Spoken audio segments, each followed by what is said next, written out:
Honorable Speaker, I think the issue raised by Honorable Kangogo Bowen is quite important.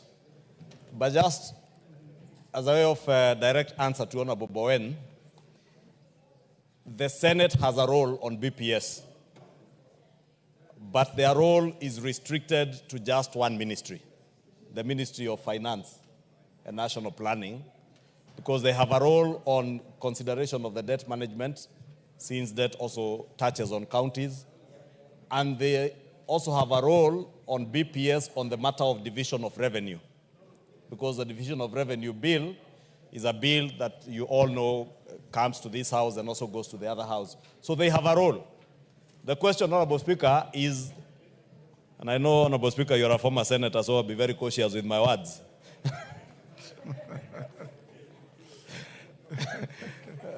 But I was just wondering, has it taken the Senate too long to acclimatize themselves with the new constitution and know where their roles are and where their mandate goes up to?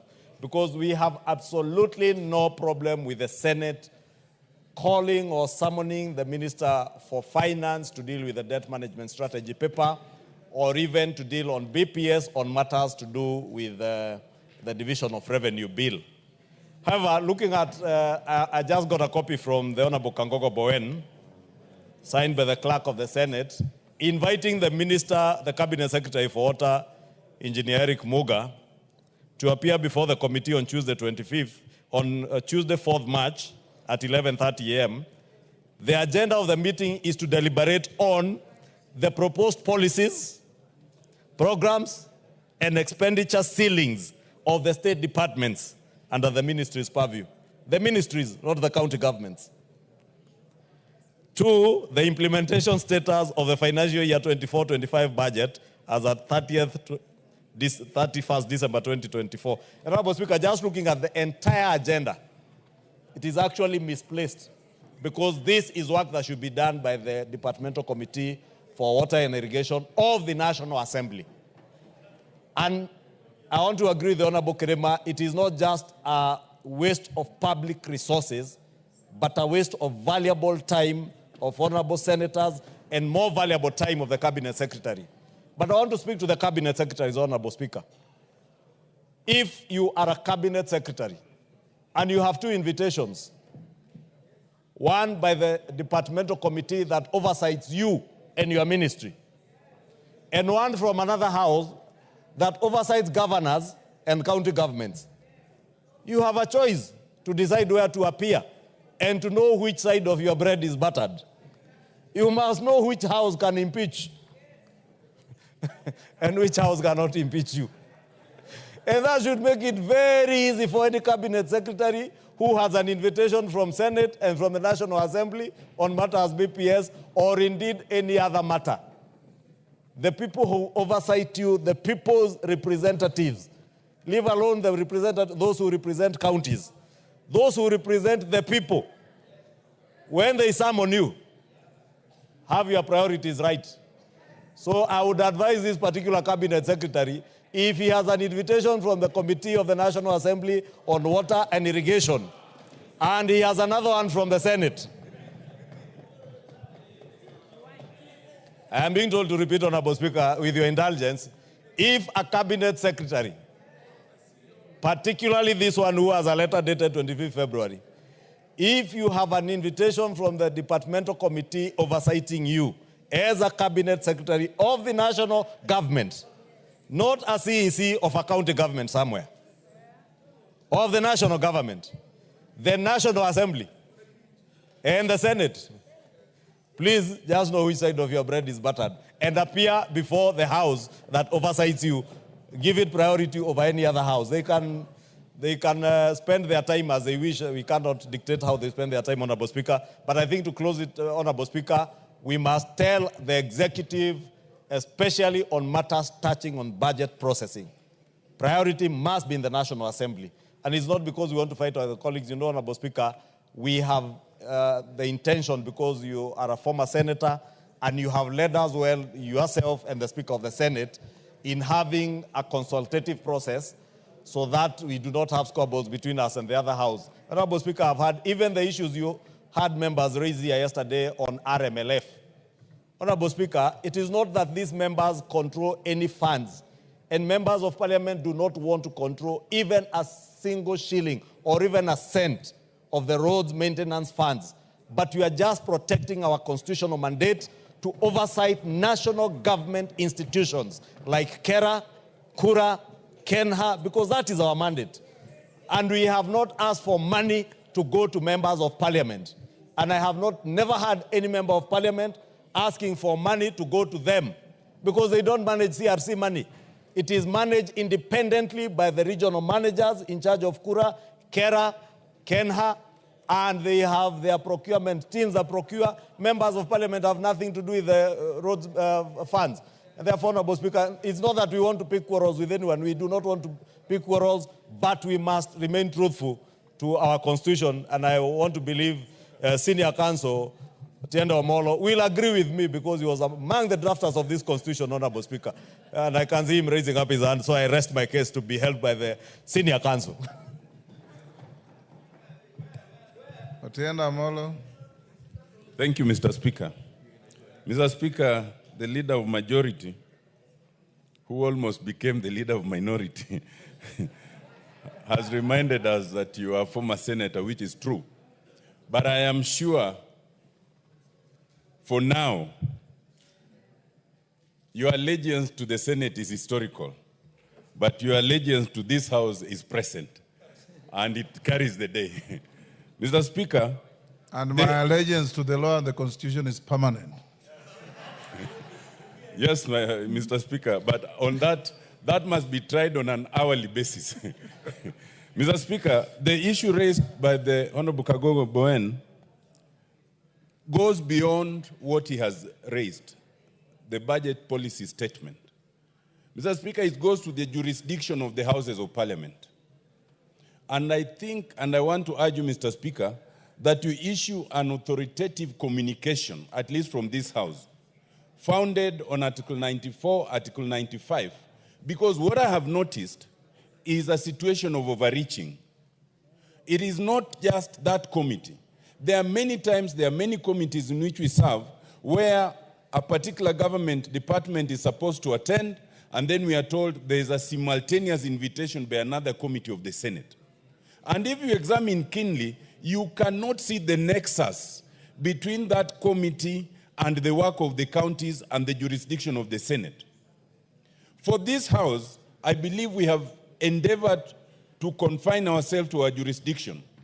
When the Constitution says we have no role in the impeachment of governors, this House has never tried to play a role. We watch from afar like the rest of Kenyans. When the Constitution says that in the impeachment of the president or the deputy president, our role is limited to initiation, and we are not the trial chamber, we have restricted ourselves to that initiation. Something that many Kenyans do not understand. When I was out there, many Kenyans were telling me, but how come in the National Assembly you did not give the erstwhile deputy president the opportunity to defend himself? You did not allow lawyers to come, because they do not understand that ours is restricted to initiation. The Senate is the trial chamber, and we respect that. Reciprocally, the Senate must respect where the jurisdiction lies in the National Assembly. Failure to do so results first in creating difficulties for government to work, because government ministers and PSS and other officials are permanently being invited to the two houses of parliament so that they cannot even do their work. Secondly, it results in a very dangerous situation where you could have one house of parliament making a recommendation A and the other house making the opposite recommendation. And the ultimate effect is to reduce the final effect of parliament as parliament. And that should not be allowed to happen, Mr. Speaker. Mr. Speaker, it must be remembered that when a committee of this House, just like the Senate, summons an officer of government, they have the powers of the court. But that committee must address itself to why it is given the powers of the court. You cannot have a criminal court summoning someone on an environmental matter, and vice versa. So even the committees of the Senate and the Senate as Senate must first address and ask itself, is this within our power before we assume the powers of the court? Mr. Speaker, I do wonder that, we have many litigants. Some people call them busybodies, but I do not call them that. We encourage people to go to court. But these free court-going persons, I have never known why they've never challenged the assumption of jurisdiction by the Senate on matters that do not belong to them. But until they do so, Mr. Speaker, I think the commencement point Many of them are either vexatious or surrogates. Yes, indeed, many are surrogates. And many are inspired by things other than respect for the Constitution. Mr. Speaker, I want to suggest that the starting point to bring sanity is an authoritative communication from you. And that will even help some of these government ministers and PSS because they do not know where to go for refuge. If they get something like that, they might rely on it and say, we had this communication from the National Assembly, and then it is up to the Senate or anybody else to challenge it in court. I so submit, Mr. Speaker. Kenan. Mr. Speaker, I'm glad that Honorable Otieno Amolo, who was part of the drafters of the current constitution, I believe still has some of the notes that led to the inclusion of the Senate in the current constitution, Mr. Speaker. The Senate that I had in mind, the Senate that came later on towards the tail end of the sitting we have had in Naivasha, and the Senate that I see right now are completely different.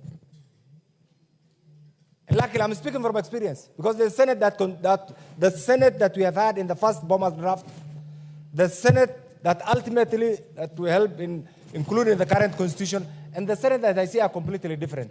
The only thing that brings this to the fore, Mr. Speaker, there's an attempt to illegally create a constitutional niche that doesn't exist for the Senate. The Senate is our house. It's one of the houses of Parliament. You can be here today as a member of the National Assembly. Tomorrow you'll be a senator. We do not want to badmouth them. It's our house. You have been there. It's a respectable house. But I think one thing that we will not accept is to create an avenue for chaos. The technical people at the ministries, whether they are PSCs, CSCs, and COs, Mr. Speaker, are operating in a very difficult environment. And I'm glad that the leader of majority today has spoken about this. Mr. Speaker, it is the high time that we ask the Senate to be accountable to the Constitution and to the rule of law. And that is not, Mr. Speaker, a sign of weakness. It's a sign of nobility and adherence to the rule of law. If today, by the grace of God, Mr. Speaker, even in our own villages, the person who has the power of the purse, the person who has the power of firing, the person who has the power is the ultimate authority, even in our homes. And therefore, the National Assembly, you have the power of the purse. You have the power to sack and fire. The only thing that is missing, Mr. Speaker, is the flair. And the leader of majority, Mr. Speaker, I want to address him, Mr. Speaker, because he is the appointing authority to so many chairs of committees. And I'm not in any way demeaning. When you sit on your job because of the fear of the unknown, somebody outside there runs away with your mandate. When they run away with your mandate, we run around and say, the Senate has run away with our mandate. We want the chairs of committees. Don't be afraid of the leader of majority. Don't be afraid of the leader of minority. Don't be afraid of the whip. Function in line with the mandate of that committee. Even where you want to assist the government, Mr. Speaker, you can still do it within the confines of your mandate. But here we are, Mr. Speaker, today, even issues that are within the confines of the National Assembly committees are being adjudicated, Mr. Speaker, in the Senate, simply because our members have failed to discharge their mandate. That must be addressed. Mr. Speaker, the other bit. You see right now this house is being bashed. And I'm glad that you are here. You have seen it. You have been a senator. You have been in the judiciary. You have been in the executive. You are now here. Tomorrow, God knows what you will be. It is the high time that you guide these houses, Mr. Speaker. Guide these houses to a path, a constitutional path that will respect the mandate of the Senate, that will also respect the mandate of the National Assembly, that will not create. I know over the last 2 years, you have been attempting to avoid that jurisdictional conflict between the Senate and the National Assembly. But this must be reciprocated, Mr. Speaker. It's not coming. I know you have tried. I know there is a bill. What we are approaching right now, Mr. Speaker, is madness. We expect respect, we expect reciprocity, we expect tolerance from our colleagues, so that whoever is a senator also knows that there are colleagues here who have the constitutional mandate to do certain things. Mr. Speaker, finally, on this, we have gone through this constitution for the last 10 years. You remember when we were passing, we said 80% was a good constitution. And I remember the words that we used, 20% were legal. It is time to dissect, go through the 20% that is not helping us in any way, and do away with it and make a constitutional change. Honorable Otiende Amolo and the other legal brains and many others should come forward and bring an amendment. It's not cowardice. It's not naivety to bring those amendments so that we have a country that is run in line with the constitutional provision and everybody respects the Constitution, Mr. Speaker. I beg to submit that this thing, just as the Honorable Kimani Ichung'wah has said, the CSCs and the other groups outside there, if you are being forced to execute an illegal mandate, refuse, nothing will happen to you. And that is where we are headed. Thank you, Mr. Speaker. On the same issue? Yes, Honorable Speaker. First and foremost, Honorable Speaker, it's interesting to have you preside over when the Senate is being discussed, having served in that house. That really shows a lot of comfort and the independence of institutions. Honorable Speaker, the formation of devolution set out different responsibilities and roles in different structures of governance. And the mandates of each house in the bicameral parliament, Honorable Speaker, is clear in the Constitution of Kenya. I saw yesterday, Honorable Speaker, a senator in the floor of the House use very serious derogatory words, vulgar words, Honorable Speaker, against a minister for failure to appear, for failure to appear before their committee on matters budget policy statements. Honorable Speaker, what, after appearing as a minister before a committee in the Senate, then what? What next? The House of the Senate has no single responsibility as far as budget-making process is concerned, Honorable Speaker. That is what came out very clear yesterday, that perhaps they do not know their responsibility when they are equipped with immense work under the counties. Honorable Speaker, I look at it from in a layman's point of view, Honorable Speaker, that while the national government is supposed to, or the National Assembly is supposed to call upon matters on national security, the Senate, alongside with the county assembly, Honorable Speaker, should be calling the members, the county askaris, Honorable Speaker, to ask what happens in the counties. Because what happens as far as devolution is concerned, Honorable Speaker, is bad to say the least. Yesterday we had a discussion, Honorable Speaker. There is war between, the governors have an issue with the National Assembly, the Senate has an issue with the National Assembly, some independent bodies have an issue with the National Assembly. What is this that the National Assembly is not doing right, that the members of the Senate and every other section of government has an issue with?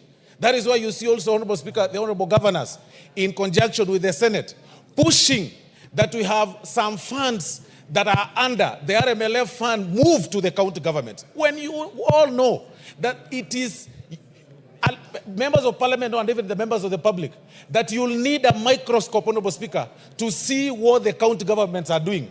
While everything that is done by CDF is visible in full glare of the people, Honorable Speaker. But you'll need a microscope. And I said here yesterday that, Honorable Speaker, at one point you will see governors, Honorable Speaker, and these I've said in several occasions, moving around in a convoy of 50 vehicles, Honorable Speaker, some 20, some 15 vehicles, Honorable Speaker, that one carries a chair, another one carries a carpet, another one carries goons, another one carries the girlfriends, another one chairs. Honorable Speaker, the Senate should be focusing on that. They should be summoning governors and ask them such questions. Why that is happening, Honorable Speaker? Not interfering with the work of the National Assembly, acting ultra-virus beyond their limit, beyond their work, when we are supposed, Honorable Speaker, to have distinct roles. And that is why, Honorable Speaker, we have several matters in court. When we pass legislations here, you see the Senate going to court very, very fast, Honorable Speaker. And I must thank you, Honorable Speaker, for the mediation process that you've been doing. between the National Assembly and the Senate. But you'll see them every time and then, time and again, going to court on the matters that we pass in this floor. Any time that we pass or we act beyond our mandate, they go to court. Do they also want us to go to court? We implore upon the cabinet secretaries to ignore some of these summons and know where their place is. Their place is in the National Assembly. When the Senate wants to ask ministers questions, they should call upon the CECs in Nairobi, the CECs in Kajiado, the CECs in Mombasa, and ask them questions. They should have actually called the CEC of Environment in Nairobi to ask them why their government littered a road, Honorable Speaker, and blocked the Kenya Power offices, the Steamer Plaza. That is their role. It is just, I don't know why the framers of the Constitution, Honorable Speaker, framed it to appear like the Senate is in the upper house, Honorable Speaker, when it is clear that their responsibility is to engage with the county governments, the county askaris. While we call the Inspector General of Police, they should call the county inspectorate with the Arungus. When we call the ministers here, they should be busy calling the CECs. When we call anything to do with matters that touch on the national health matters, they should be focusing on calling the clinic officers from the dispensaries. That is where their limits are. They should know their jurisdiction and not interfere with this House, Honorable Speaker. I thank you, Honorable Speaker. Thank you. Elaji, we'll finish there. Thank you, Mr. Speaker. After Mr. Elaji Speaker, Ocheng, then we close. sometimes it's very sad for Kenya. Because, you know, when Kenyans were passing this constitution, Mr. Speaker, they thought that when we have two houses and we have county governments, we'll have reduced poverty, we'll have rebuilt our country, Kenya.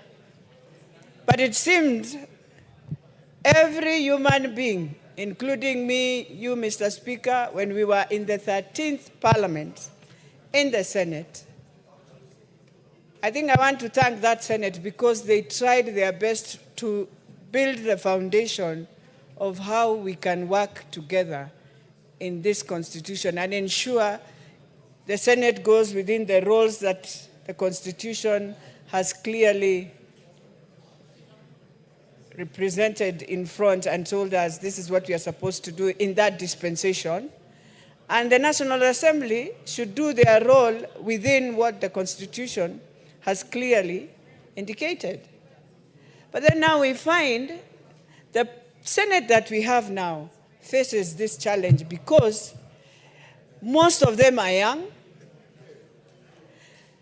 The Senate House where I was is a place where you must have wisdom on how a country has, not in competition, but to have wisdom for the country to move forward. But today the senators that we have are senators that are supposed to be in this National Assembly. This is their house. That house needs a very different crop.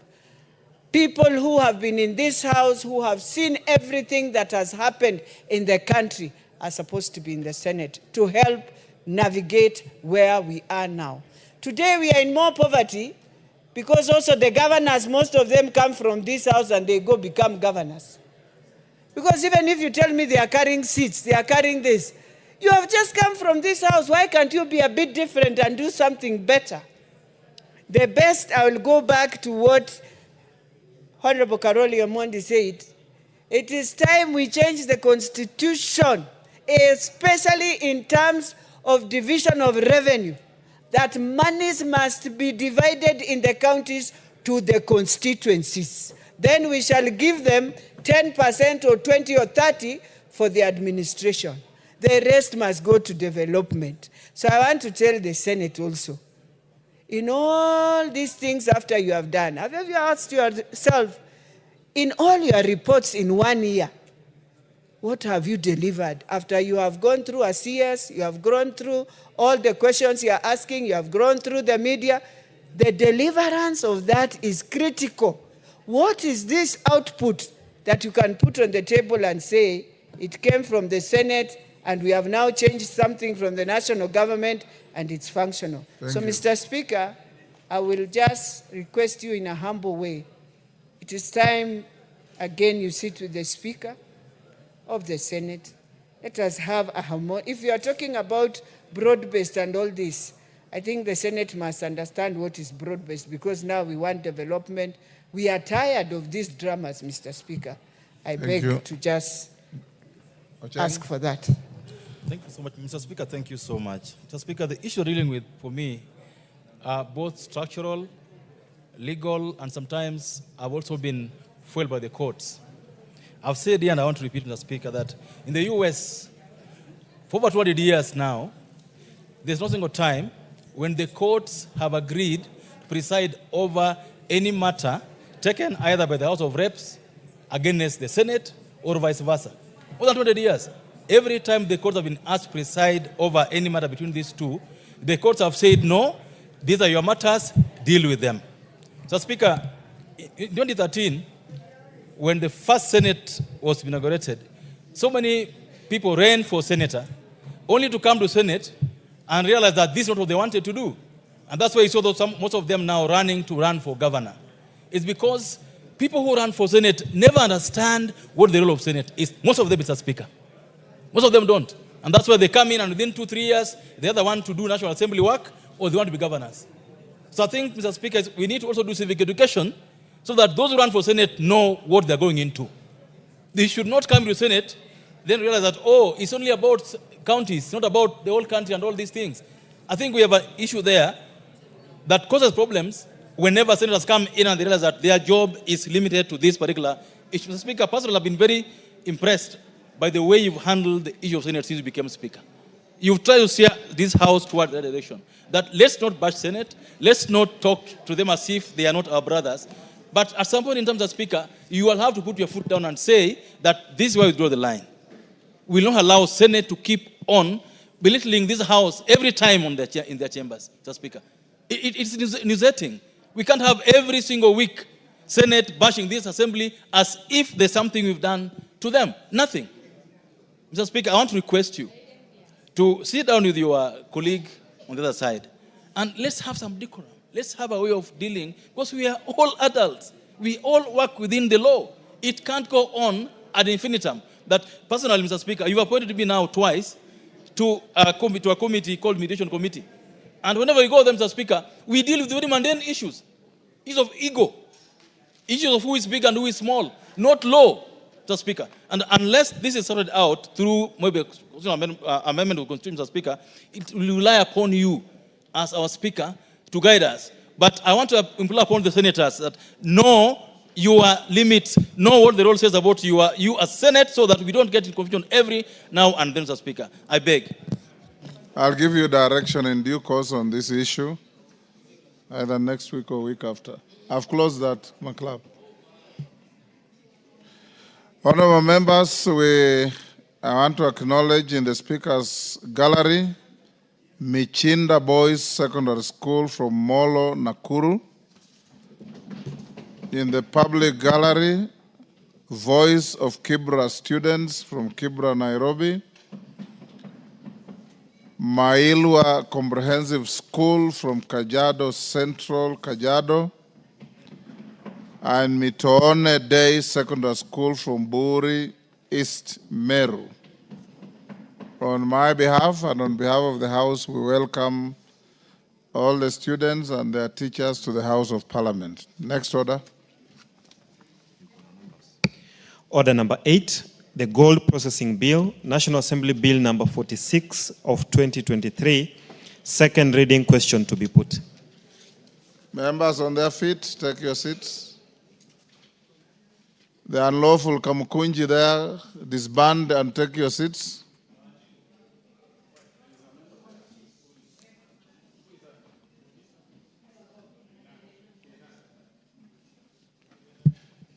Is that a member for, that's not Coimbra, is it?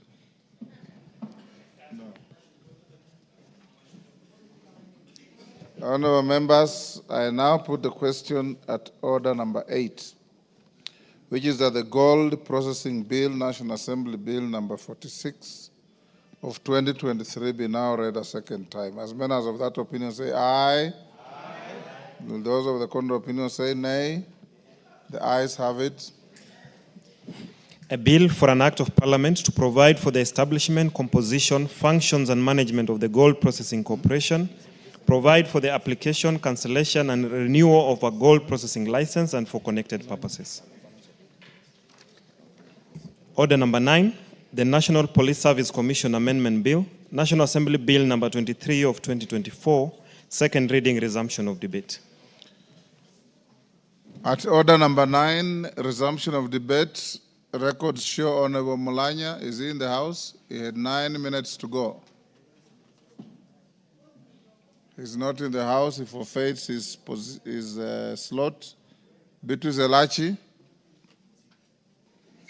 are you queuing for the police bill?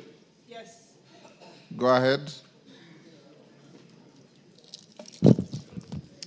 Thank you, Mr. Speaker. Mr. Speaker, I rise to support this amendment bill on the National Police Commission.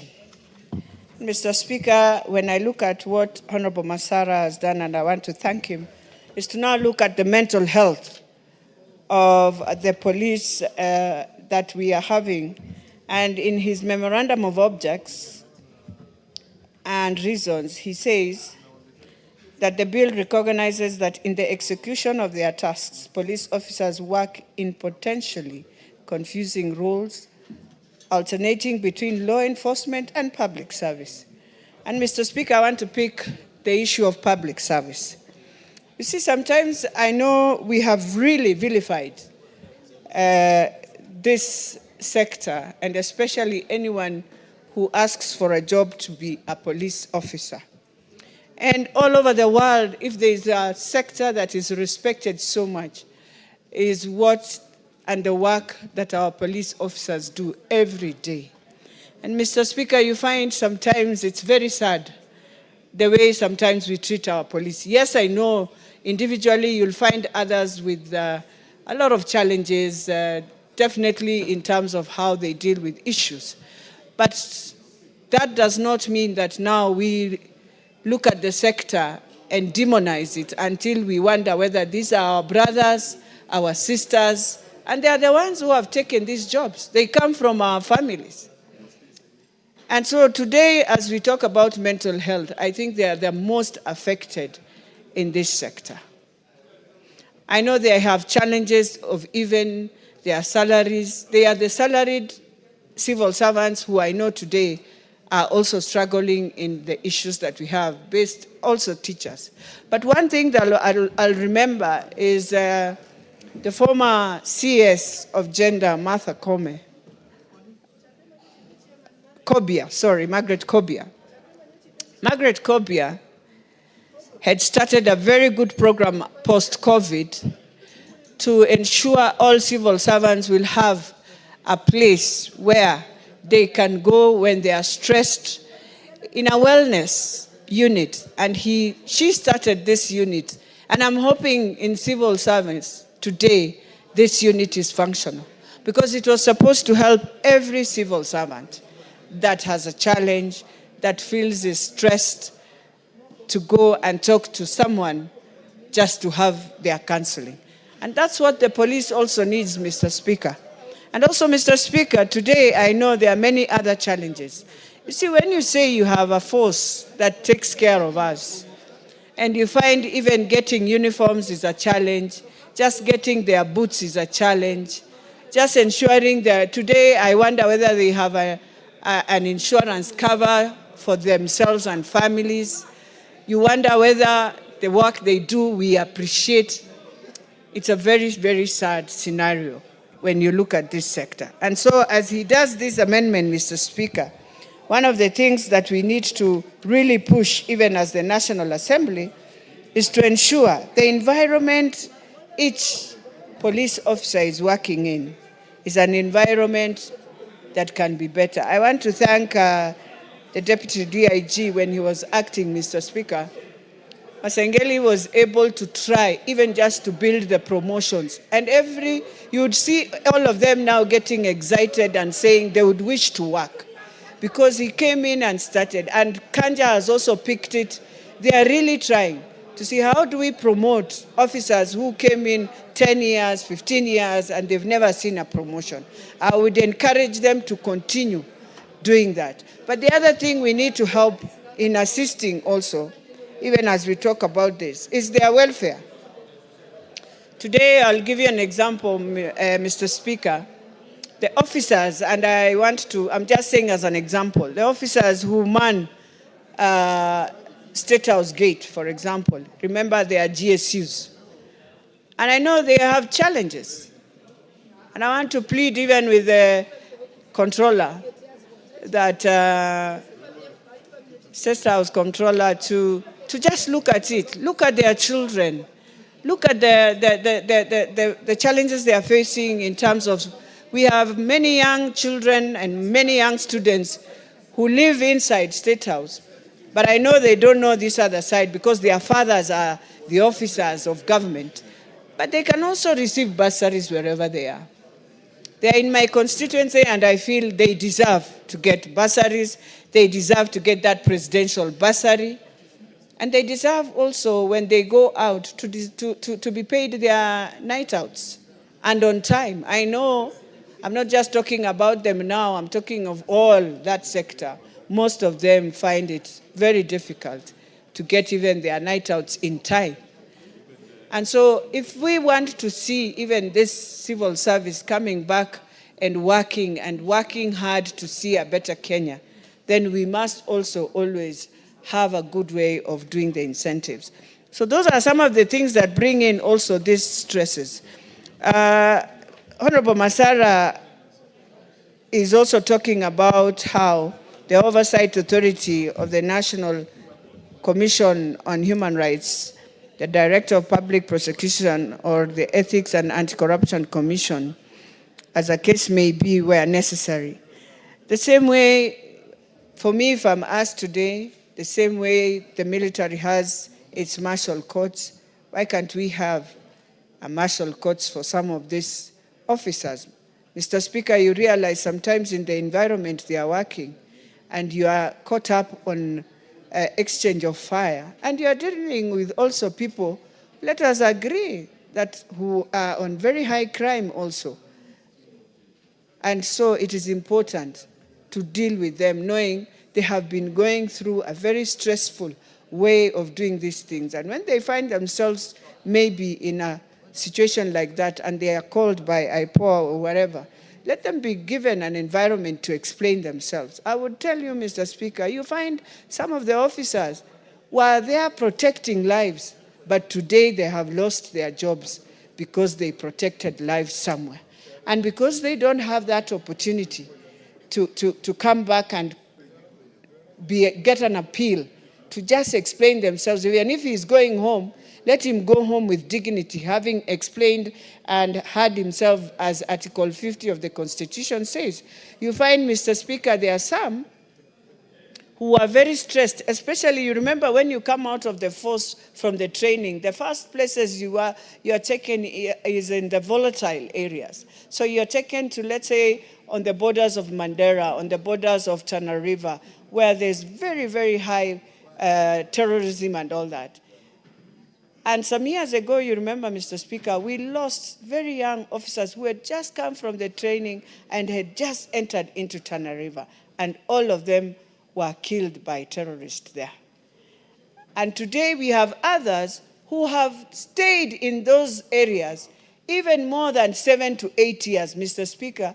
They are just begging. We have done our part. We've been here ever since I came out of training. I am here. That person is stressed, needs a place where psychologically can just be supported. And then I am pleading also with the force and the commission. Why we brought in a commission, we thought it will take better care to this force than the days it was without a commission. But then now, when you look at it, Mr. Speaker, I think they are even wondering why they really had the commission now. Because most of their issues are the issues that they are going through, a lot of things. In that balancing and all these things of you balance the promotions, balance the appointments, knowing very well this was a force that one was always on the GSU side and the other one was the police itself. Now we've merged them together, Mr. Speaker. But yeah, there's still competition, intra-competition inside there. And many others, the lower ones are really suffering on that. So as we look at it, and it is something that Masara is also talking about, that let us try and see if we can promote the values of principle referred to in Article 10 and 232. Mr. Speaker, even today, if we had better forces, today we would be having better values in our Constitution. With those few remarks, I beg to support Mr. Speaker. The Honorable James Nyikal. Thank you, Mr. Speaker, for giving me this opportunity. I rise to support this bill, Mr. Speaker. The bill on the National Police Service Commission Amendment Bill of 2024, whose objective, Mr. Speaker, is to provide for mental wellness and mental well-being of police officers. Mr. Speaker, the issue of mental health among security officers, particularly police officers, is now an acknowledged fact that there is a problem. And this fact has been borne out by what we experience very often. The number of suicides we read in the newspapers that are publicized, the number of homicides, the number of officers that kill their seniors are publicized every day. And those that we read in the papers, Mr. Speaker, are probably just a tip of the iceberg. If some go to the extent that actually they kill themselves and kill their officers, or do both, what is happening to those who are actually suffering silently? What is happening to their families? Because if people are affected mentally, obviously their families suffer. And therefore, Mr. Speaker, this is a matter that needs to be addressed, and therefore this bill comes at the right moment. Mr. Speaker, it is not only the officers that suffer, nor is it their families only that suffer, but Mr. Speaker, the public that they interact with. Mr. Speaker, the handling of people who come into contact with the police is important. Although it is not documented of what happens quietly, but we know sometimes the brutality that the police officers met out. And we may start to think that probably that is how police officers are. But Mr. Speaker, this may be just an expression of mental illness that is not looked at. Because sometimes it looks pathological what they do, and we blame them. But we do not realize that these people may actually be in need of help. It's therefore possible that a number of officers are operating well, actually are unwell and in need of mental treatment. Mr. Speaker, we ask ourselves, why is it so that we have officers that we have come to suspect are not well? We just think of some conditions, but they have not really actually been documented. That has not been taken. The magnitude of the problem not been brought out. Mr. Speaker, this bill, if implemented as proposed, may actually address these issues. What is probably obvious, what may be obvious to us, do we do character suitability before we get the police officers into recruitment and into training? And what is the curriculum of their training to protect them from the nature of work that they do? If you look at their working conditions, Mr. Speaker, they work long hours. They work in different conditions. Mr. Speaker, they are actually faced with horrendous circumstances. What they go through, they are often in a life and a death situation. People cannot remain mentally well if every time they are out in operations, their life is in danger. Mr. Speaker, the high tension that they face all the times, the physical trauma that they are actually faced with. Mr. Speaker, we know instances where whole troops of police officers have actually been eliminated. What happens to those who survive? Do they remain well? Mr. Speaker, even what they witness when we call them to crime scenes, they find mutilated bodies. Mr. Speaker, do they remain well? Do they get counseling? Do we do psychoanalysis of what the effect of this are? So this psychological trauma they suffer through is something we need to really look into. The result, Mr. Speaker, is I believe that a lot of our officers are actually working when they actually have severe depression that expresses itself in what we see like homicide or suicide. Now, post-traumatic stress disorder, Mr. Speaker, anybody who is exposed to extreme horrendous conditions, they suffer and they need to be looked after. They need care. Are these available to our officers as it is now?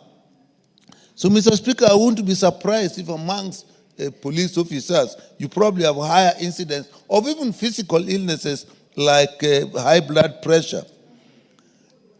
They can develop personality disorders like emotional numbness, psychopathic tendencies, and we'll just blame them without actually realizing that they need care.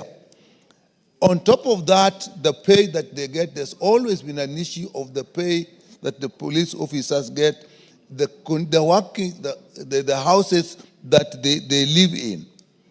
And Mr. Speaker, I'm quite sure that there are no systems that are in place to actually look after them in these concepts. So, Mr. Speaker, I support this bill.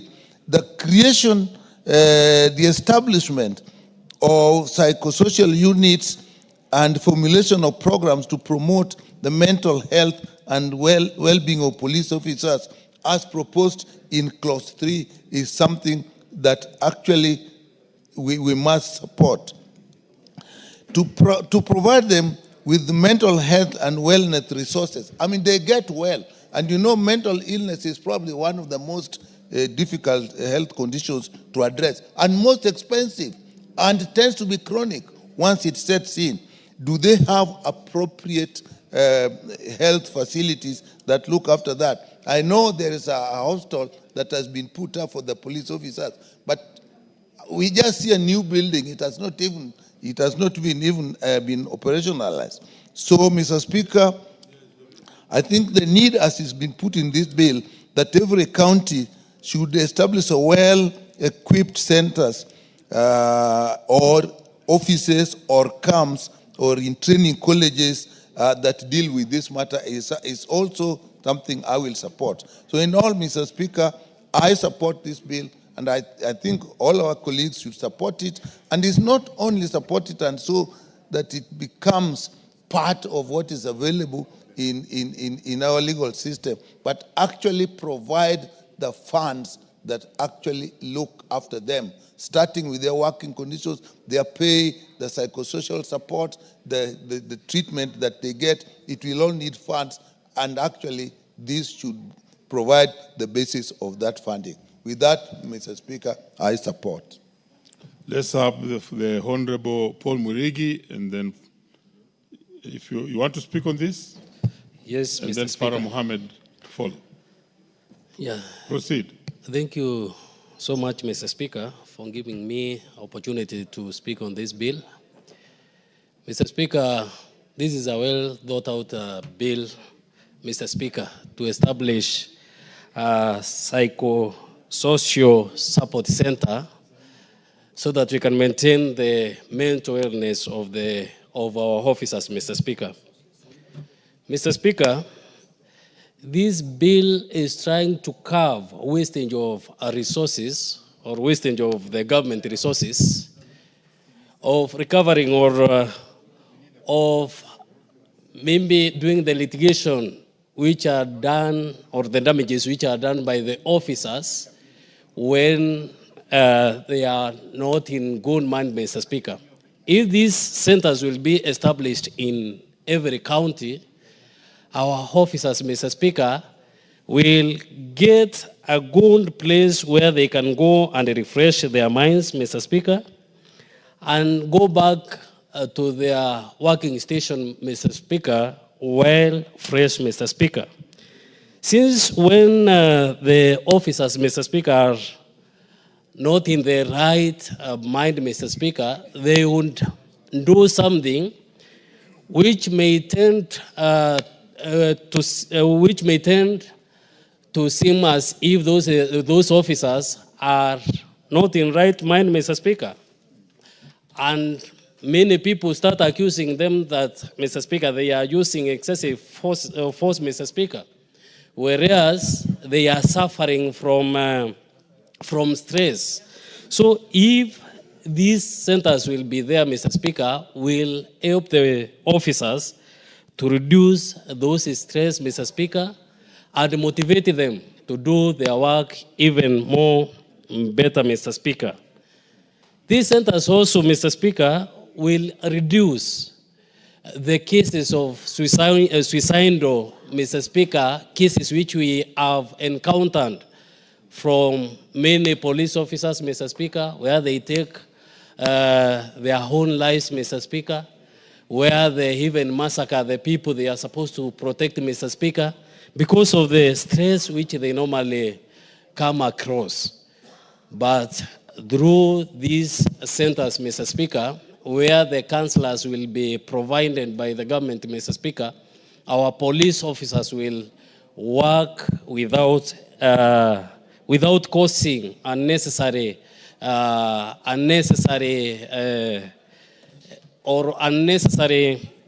things, Mr. Speaker. Also, Mr. Speaker, through the counseling, it will improve the morale of the police officers to work for this republic, Mr. Speaker. Since if you are demotivated, working would be very difficult for one to do. But if someone is motivated through that counseling, Mr. Speaker, the officers will be even more productive in their work, Mr. Speaker. So this is one of the best bills, Mr. Speaker, which will help this country to save on most resources, Mr. Speaker. Because the proposed amount to build these centers, Mr. Speaker, is only 950 million, Mr. Speaker. This 950 million, Mr. Speaker, is just a drop in our ocean, Mr. Speaker. Since the government is spending a lot of money in defending those cases or the cases which have been done by the officers or the stressed officers to defend them in the court, Mr. Speaker. But if we have these centers, they will help us, Mr. Speaker, to save some resources. Mr. Speaker, also, this will put Kenya in the realm of Africa, Mr. Speaker, whereby we will be having the best practice within Africa, Mr. Speaker. Because internationally, Mr. Speaker, we have seen in Canada, in the United States, and even United Kingdom, Mr. Speaker, they have these centers, Mr. Speaker, where their officers, Mr. Speaker, are counseled. They are oriented with what is happening, Mr. Speaker. They are refreshed even after encountering those crimes, Mr. Speaker, or the terrorists, Mr. Speaker, or even the family matters, Mr. Speaker, whereby they are counseled and then they go back to their normal stations, Mr. Speaker, of working. So Kenya will be one of the best countries within this African region, Mr. Speaker. With those few remarks, Mr. Speaker, I beg to support this bill. Thank you. Very well. The Honorable Farah Mohammed. Thank you, Mr. Speaker, for giving me this opportunity. Mr. Speaker, I weigh in on this issue as a son of a policeman. Mr. Speaker, I grew up in police lines. My father was recruited into the colonial police force in 1956, and I grew up in police lines. Mr. Speaker, I visit very often the house where we grew up. My father, my late sister, and my other two brothers. And it's the same room in Garissa administration police lines, which was occupied by one family. We were living in one room. The room was both a kitchen, a bedroom, and our sitting room, my study room, everything. And my dad used to spend most of the nights outside there, where Amat would be there. Mr. Speaker, this time, when I went to visit the same place, it is two officers who are living in the same room. It hasn't changed. 63 years after independence, or 64 years. Order, Honorable Member, for Honorable Member for Kericho. Please, is that Kericho? Narok, please. We have to just respect the House. Come back and do the correct thing. You cannot afford to prejudice the House that much. Go back and then just do the correct thing. Thank you. You may proceed, Honorable Farah. Mr. Speaker, during those days, I remember police officers used to be given ration by the government. And this is a rollover from the colonial practice. They used to be given corned beef.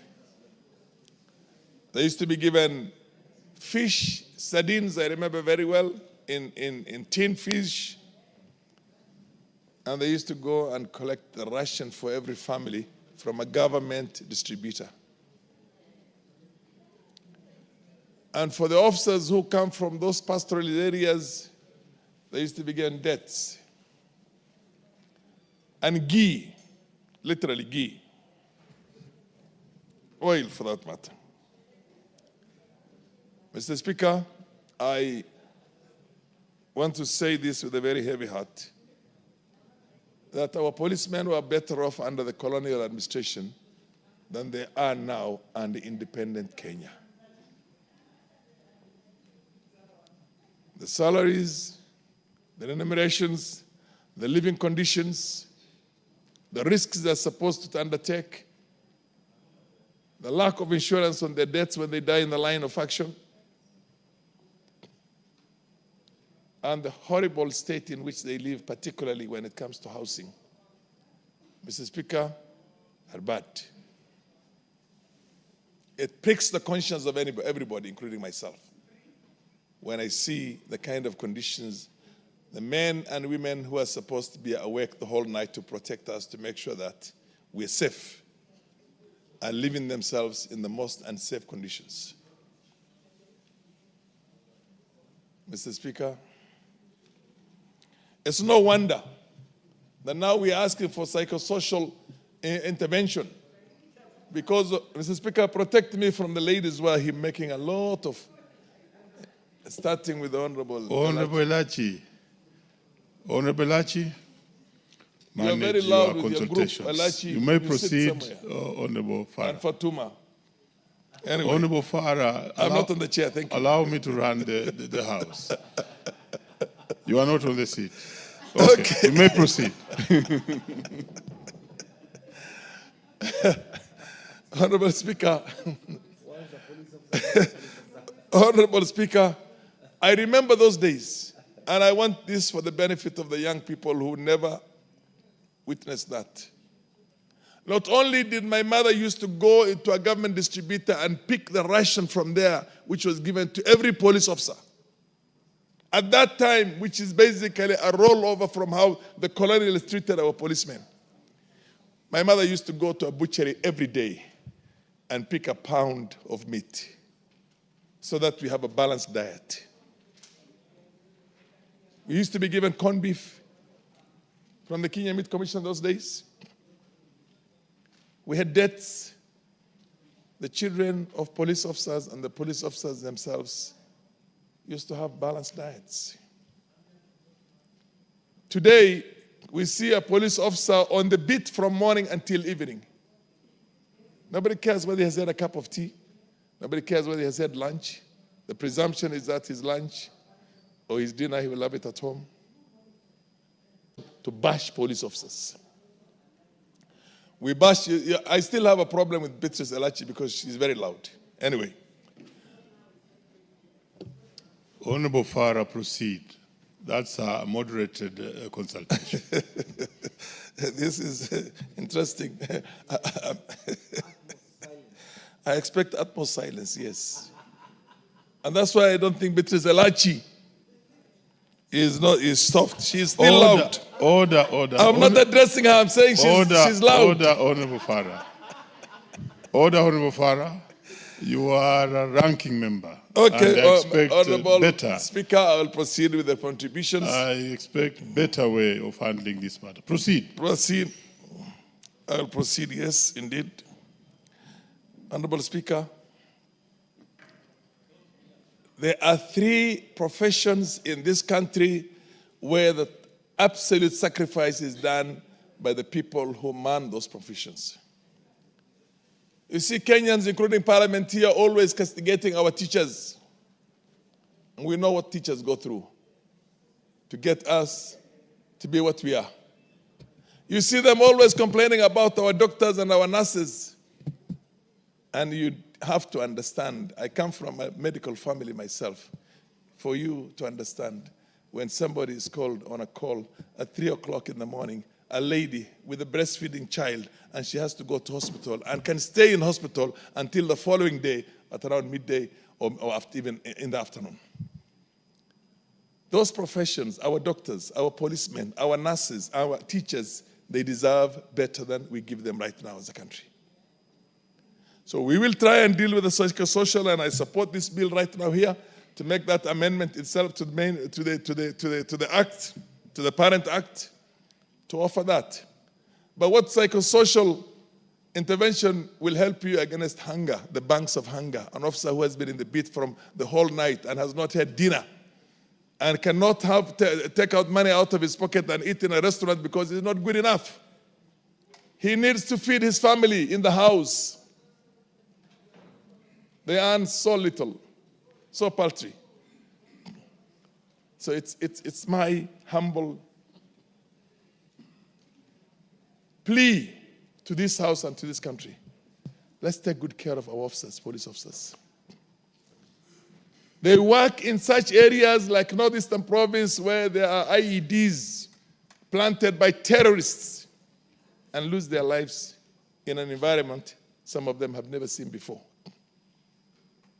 We don't compensate them that well. When they die, their children suffer because there is no provision, there's no fund to take care of the education of those children or to take care of the welfare of those families.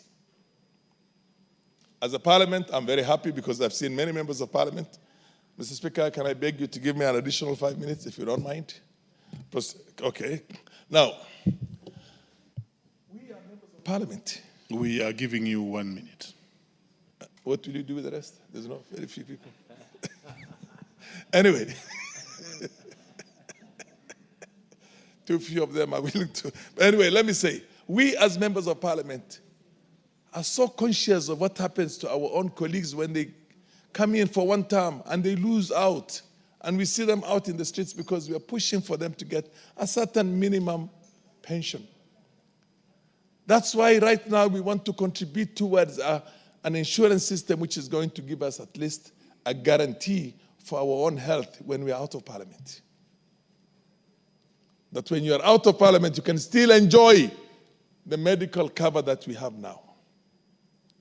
Think of a police officer, a young man, 30 years old, 28 years old, killed in the streets of Nairobi with a young family. His wife is 4 or 5 years younger than him. He's got 2 or 3 children himself. And here they are as orphans. Do we have a system to take care of those children? Do we have that? We don't. We don't. I think it's a pity that this bill, at the stage it is and how limited it is in terms of the provision of the psychosocial services to the officers.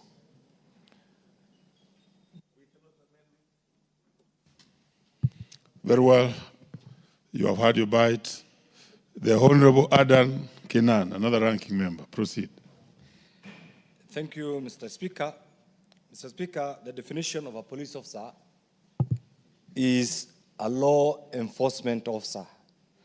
And pursuant to Article 243 of the current Constitution, the functions of the Kenya Police Service, Mr. Speaker, includes the provision of assistance to the public when the public is in need, maintenance of law and order, preservation of peace, protection of life and property, investigation of crimes, collection of criminal intelligence, prevention and detection of crime, apprehension of offenders, and the enforcement of law and order, and performance of any other duty that may be prescribed by the Inspector General of Police.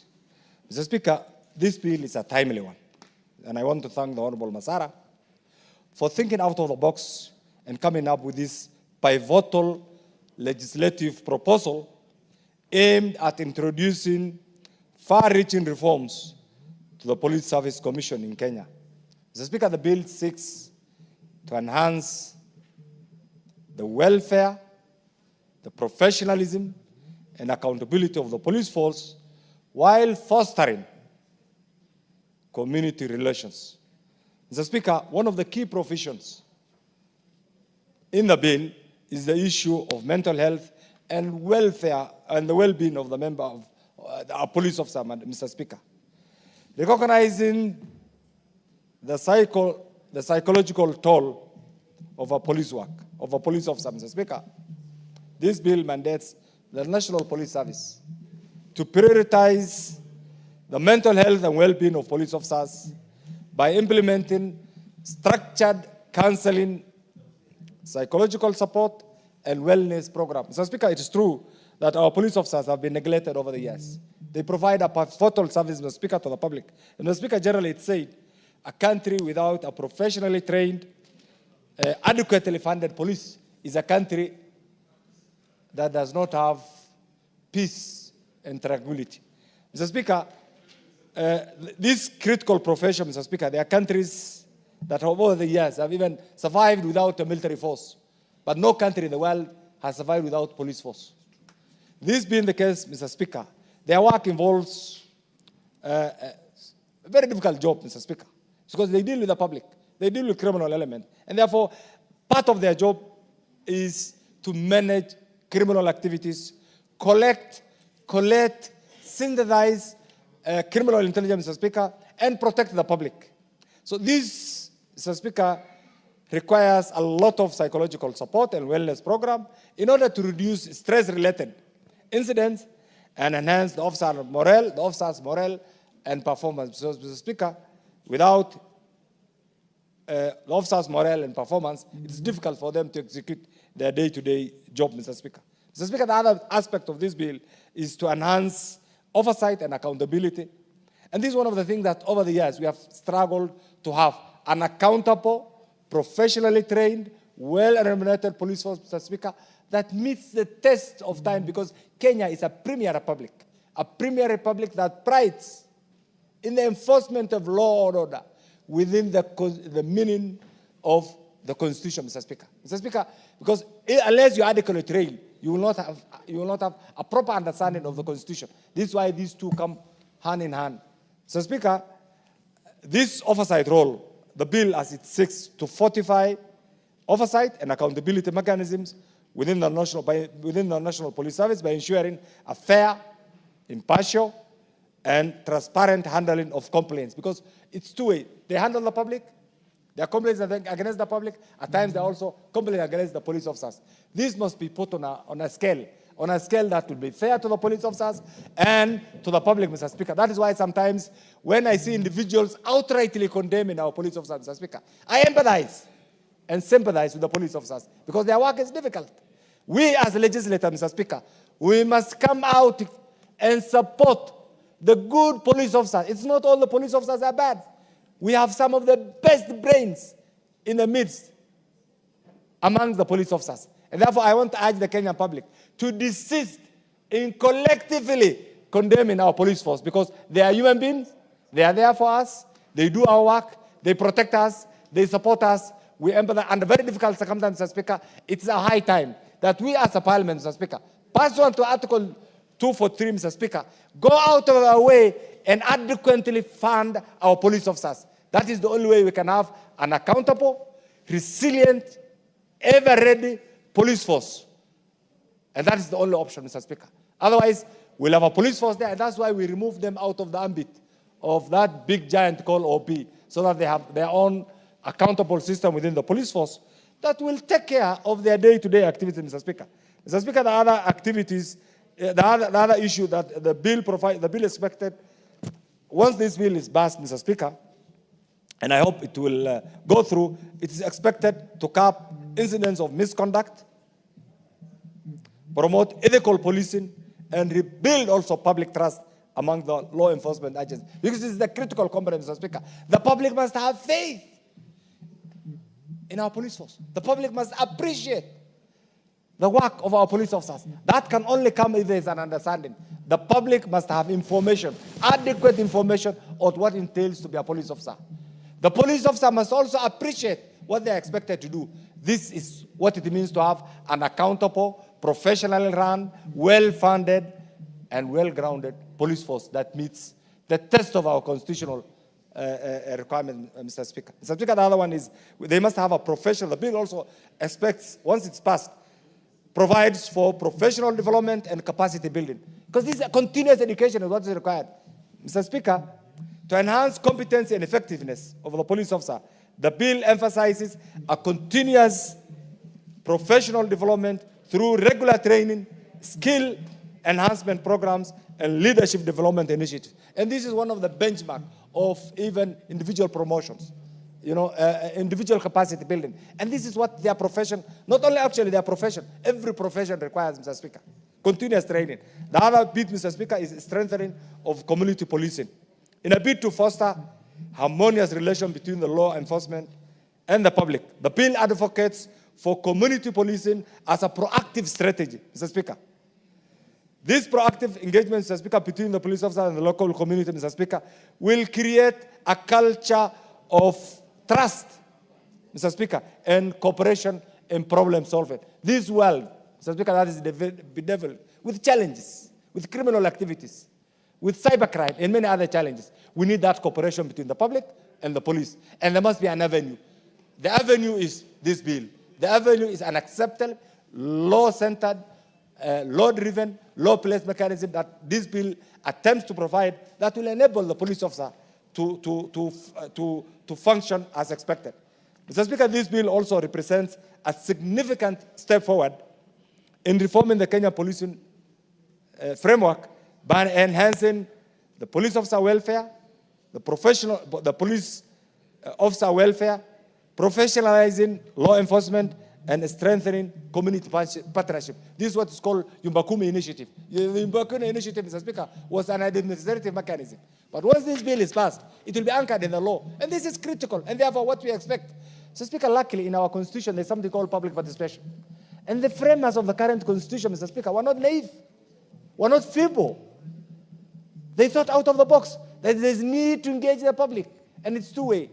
The police officer is expected as part of the Kenyan society, as part of the law enforcement community, Mr. Speaker, to understand and appreciate the ecosystem in which they operate. That ecosystem is unique. It's filled with criminals. We have law-abiding citizens, Mr. Speaker, and there's also public expectation on what the police officer is supposed to do. Mr. Speaker, that notwithstanding, there are a number of things that the bill we must also take into account, because it's one thing to legislate. The issue of funding and resource allocation, Mr. Speaker, as I've alluded to, must be addressed comprehensively, because we can legislate, Mr. Speaker, and we have legislated in the past.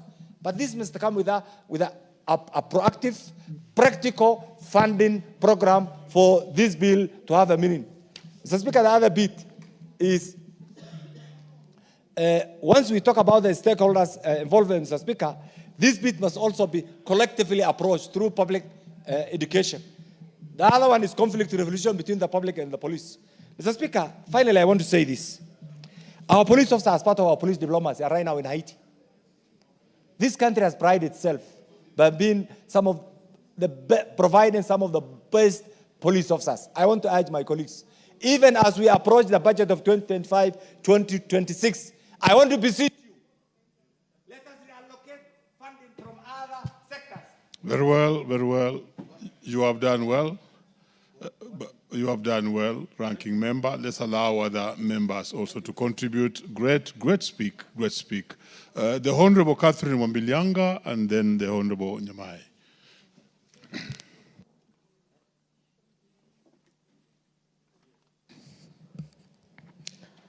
Thank you, Honorable Speaker. I also rise to weigh in on this matter this bill that seeks to improve the wellness and the welfare of the police officers. It is common sense, and we see it, that our police officers actually are not living a good life. And as much as they're not living a good life, it's something that has been not corrected by us, especially us, the key leaders in this country. These are people who have taken good care of us. They help us whenever we have issues. We call them to order when we have matters in our villages, in our homes, and all that. But when you come to the welfare, and even whoever takes care of the wellness, it has not been taken care of. I wish to support the Honorable Masara who brought this bill, because looking at what the policemen go through, especially in terms of matters, mental illness, most of them actually find themselves in a corner, especially when faced with situations. They have nobody to go to, and it is us, the public, who should help them, and us, the legislators, who should help them. Our police officers have gone through very difficult situations. When, for example, there's an accident on the road, they're faced with a very difficult situation. They're the ones we call to remove the bodies. When there's drowning, we call them on to order to remove the bodies for us. But at the end of the day, nobody seeks to sit down and counsel them. They get back to their homes with their normal problems, which even emanate from the poor salaries that they get. So you find with such situations, a police officer goes home, is very stressed, goes to meet a family, and whenever there's anything in that family, they always result into cases of suicide. This is really something that us legislators should look at. So I want to support the fact that they establish for them a wellness center that will care for them. I remember when I was young, I had a brother who was a police officer.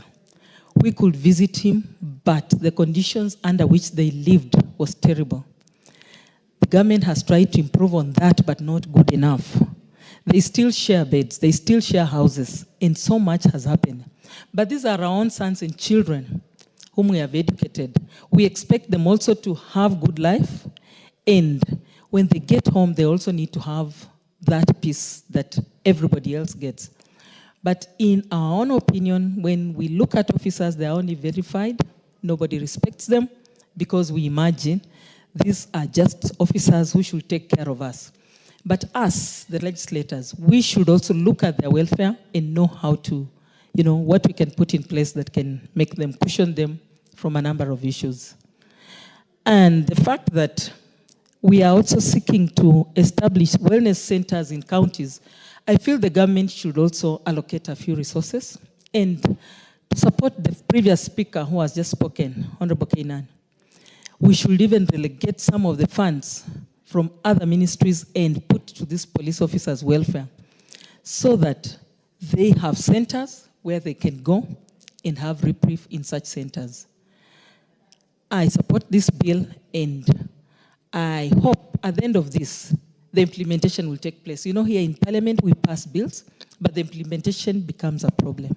So once we do this, we believe the government will take this in place and the bill will be implemented. Thank you, Honorable Speaker. The Honourable Member for Kitui South, Rachel Nyamai. Thank you very much, Honourable Speaker, for giving me this opportunity to support this very important bill by the Honourable Masara. Honourable Speaker, this is a very important bill, and it is trying to enhance the work that is done by the National Police Service and also the work that is done by the Inspector General in order to provide better working conditions for our police officers. Honourable Speaker, I would like to start by appreciating the contribution by the Honourable Kainan and the Honourable Farah Maalim in the way they have clarified the importance of this bill. Honourable Speaker, these police officers who are taking care of everyone, from the president to our own villages, are not just officers. These are our children, these are our grandchildren, these are our nieces and nephews, these are our husbands. These police officers, Honourable Speaker, are our boyfriends. Honourable Speaker, these police officers are girlfriends of people of this country. They have offered themselves to go to the most dangerous places, to be working at night when people are asleep, to be going to the dangerous places. For example, in my own constituency, police officers working in Ekoda, working in Mutomo, are the ones that are going to Moda, and they are the ones that are going all the way to the border, to places called Konekaliti, where they go to places where there is no chief, where there is no assistant chief, and places where people have occupied, and we expect them to give us the best. So, Honourable Speaker, with that background, I would like to say that we need to ensure that their mental health is taken care. Honourable Speaker, these police officers are the ones who collect bodies of people who have disagreed within their homesteads and fought and killed each other. The police officer will be the first to come and collect those bodies. When there is a road accident on our roads, our own police officers are the ones who will go to collect those bodies, Honourable Speaker. They may not even be getting there after service counseling to get those bad images off their minds. And they are doing it every other day. Honourable Speaker, when these police officers are exposed to all this collection of bodies all over the country, picking bodies that have decomposed, delivering them to city mortuary, I think that we need to make sure that we pass this Honourable Masara's bill to ensure that we provide the funding that is needed. We have a very good public service, police service commission, Honourable Speaker. We have very good officers, like the Inspector General of Police, Mr. Kanja, people like Masengeli, wonderful people, but what can they do without proper funding? So, Honourable Speaker, I would like to say that I support this bill that is going to ensure that our police... Give me a minute. Please, the Honourable, 2 minutes. Oh, thank you. So, Honourable Speaker, I would like just to say that in the interest of time, that we need to provide money for them. We need to ensure that these camps are properly equipped, not only with the equipment that is required for relaxation, but also the human resource that is needed to give them the training that they need. Honourable Speaker, also ensuring there is a proper link between the police officers and the community. And I hope that beyond this bill, we can even have an open day for our police officers within our sub-counties and within our counties, where they make use of this money. that I hope that will be not only provided for by our budget committee, we would like actually to see that budget line provided for so that we can support that budget line and ensure that money is provided for them. So, Honorable Speaker, I would also like to see a situation where their retirement is properly planned, such that they are not so worried that they are working in far-flung places, and when they come home, they are not even sure of their benefits. So, Mr. Speaker, when we take care of these police officers, we will ensure that their families are taken care, their children are taken care, and the community's well-being is good. Honorable Speaker, I would like to give an example of a young man from my constituency who has lost his job already. I have done a lot, Honorable Speaker, writing back and forth letters to the Inspector General. He was serving as a police officer. He went back home to find that his own wife is not at home, that his family has disintegrated, and because of that, he got into drinking. And I believe that what happened to him was not fair, because this is a sick man who is drinking alcohol out of frustration. So we need also to be careful with the disciplining of police officers, and I can see it's part of this bill, such that they are not just punished so harshly without establishing the reason as to why they have become indisciplined. So we need also to look at the issue of police who are drinking alcohol. Some may be drinking alcohol because of a situation that they find themselves in. So, Mr. Speaker, I support this bill fully, and I hope that it will be passed by this House so that we can provide the camps that are needed and have a situation where the mental health of our police officers is taken care. Thank you, Honorable Speaker, for the opportunity. Very well. The Vice Chair of the Committee on Security, Dido Razo.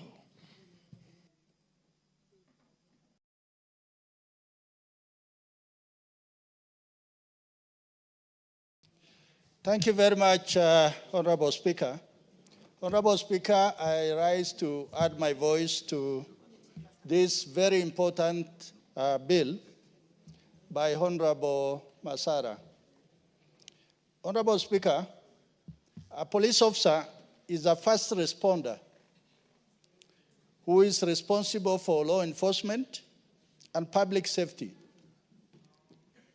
A police officer provides emergency services by responding to call and investigating crimes. They patrol areas to detect and prevent crime, and are expected to write an incident report at the end of the day. Honorable Speaker,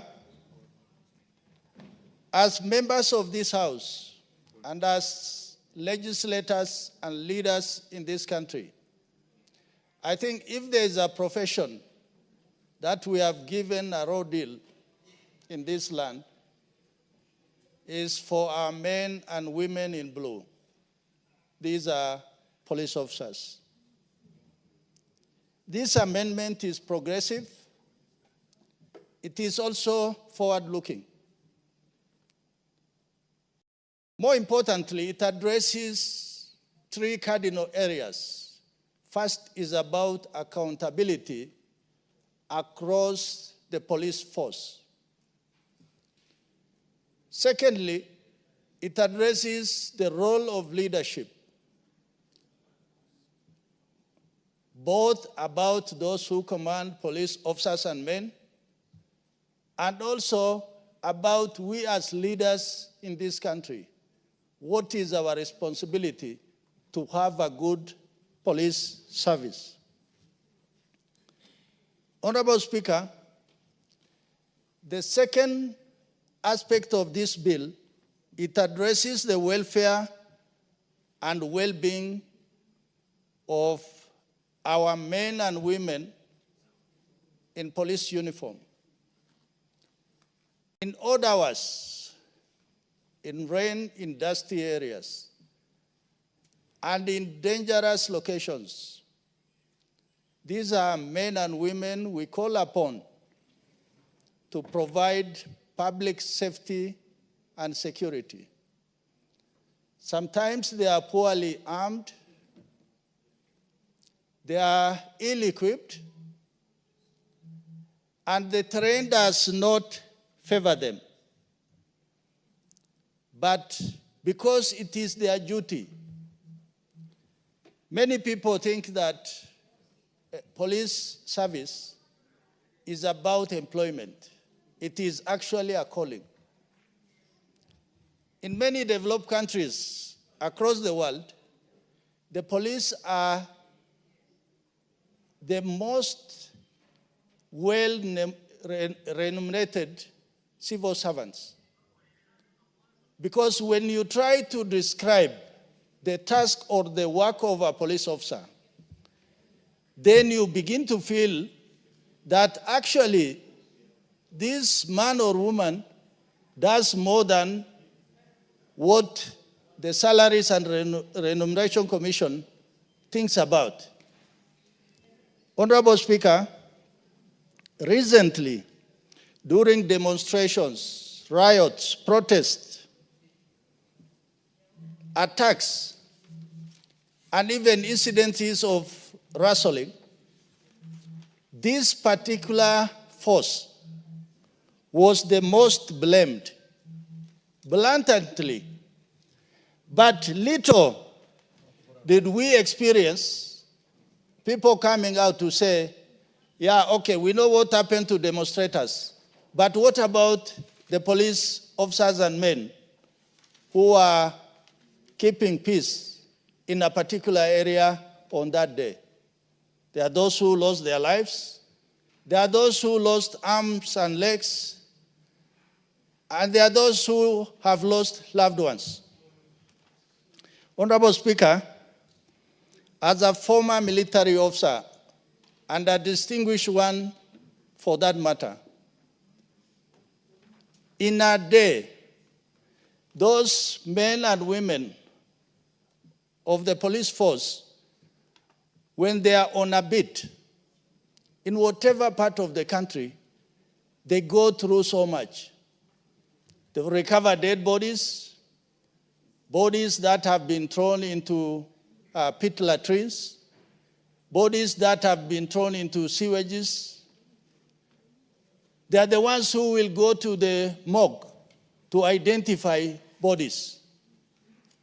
And in the end, as a result of that, these men and women go through serious post-traumatic stress disorder. We appreciate it with minimalism because we think it is normal and it is their job. But these are fathers, husbands, brothers, sisters. So they are human beings at the end of the day who will appreciate soothing words for somebody to say, thank you, well done, it is okay. So when this bill came up before our committee, we really thought through it. We called the stakeholders, and we were also amazed at the input in terms of appreciation, because we did not just look at only the men and women in blue, but also on the other side, from the civilian side, who gave us very serious input in terms of going forward, how do we professionalize our police force? In terms of training, of commanders, of constables, so that they are able to do their job, but at the same time, they remain accountable to those people they are supposed to protect and defend and look after them. When you look at the job of a police officer, they give the ultimate sacrifice by putting their lives on the line. Today, when you look at social media, there is an incident in Northeastern where a police vehicle has been hit by an IED, and some of them were injured. But for people who are just looking at that on the social media, they'll think that they were careless or they didn't have the right vehicles and all that. But on the other side, a family has lost a loved one, and soldiers and commanders have lost their colleagues, comrade in arms. So that is why the issue of psychosocial support that has been overlooked for too long must begin to be addressed, starting from a police station all the way to the highest command level. Because if we don't do that, then we are going to lose very good men and women who will have substantial contribution to the life and well-being of our country. Honorable Speaker, during our interaction, one of the things we found that must be done is the issue of uniform, medical support, insurance, pension, housing, ration, protective equipment. Among those things that must make our police effective, professional, and efficient in them carrying out their duties.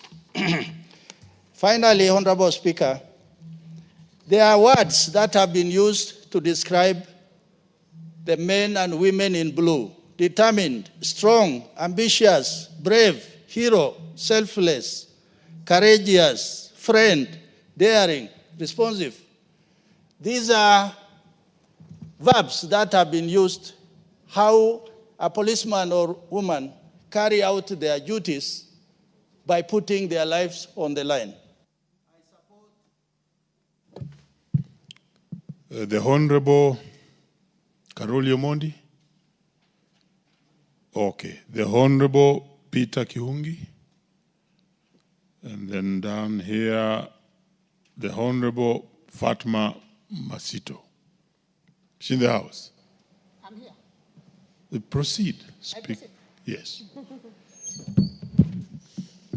Basi niseme asante sana Mheshimiwa Spika kwa kuweza kunipatia fursa hii nami niweze kuchangia katika sheria hii ambayo imeletwa mbele ya bunge hili na Mheshimiwa Masara. Mheshimiwa Spika, sheria hii inalenga kuboresha ustawi na hadhi ya askari wetu polisi. Mheshimiwa Spika, polisi wetu wa taifa hili la Kenya wanaishi maisha utadhani wao si binadamu wala si watu ambao wanatangamana na binadamu.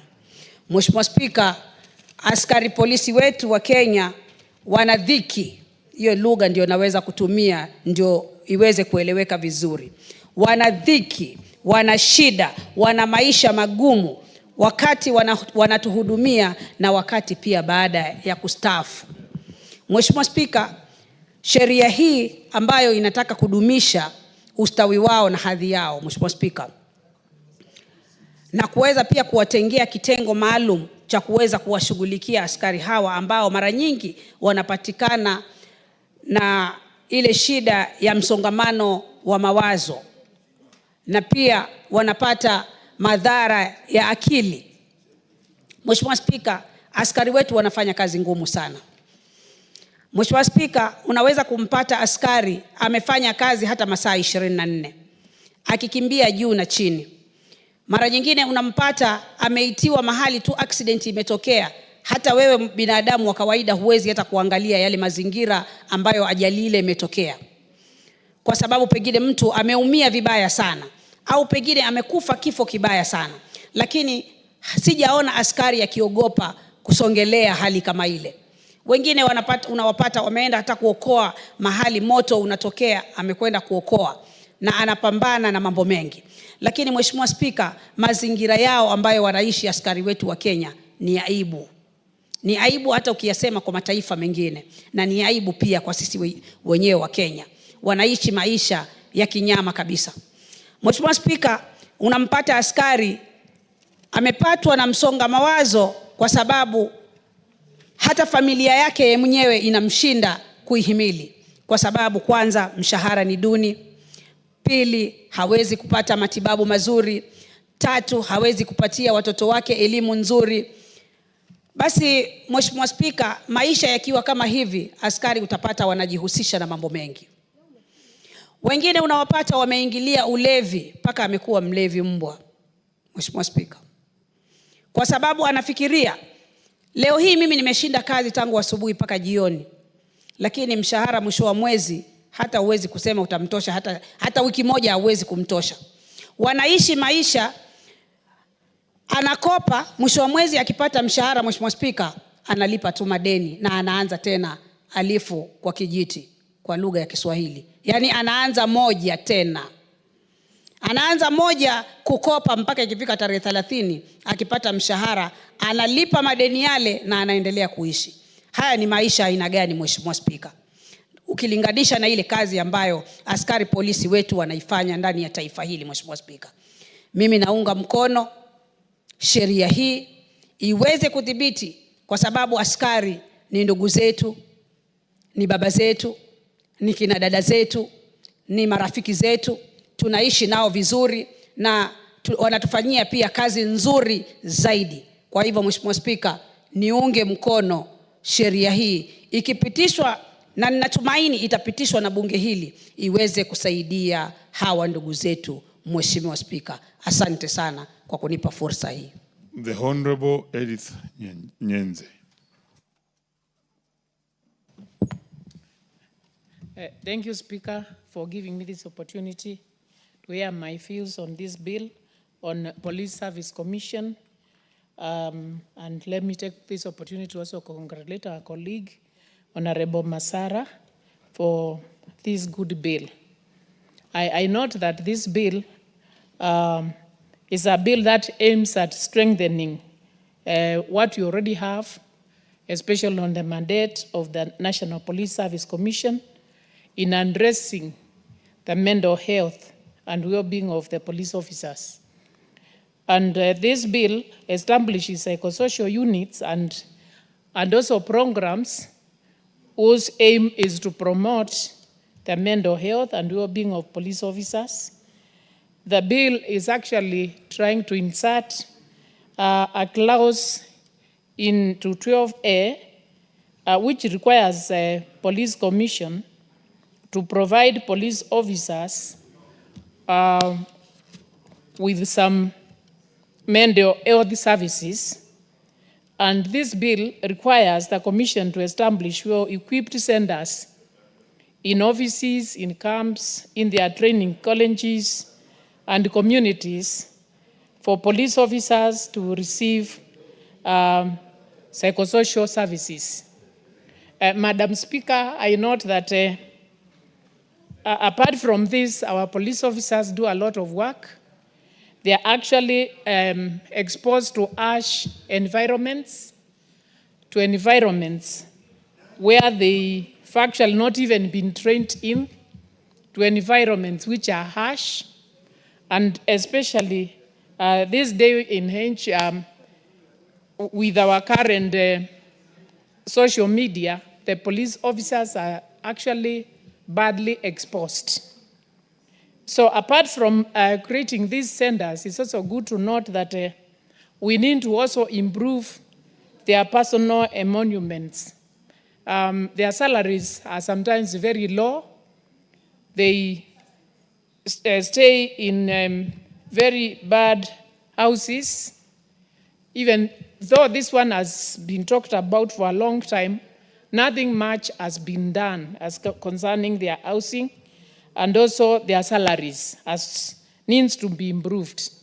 So this psychosocial support is very important because being exposed to such environments, they are meant to have some mental torture.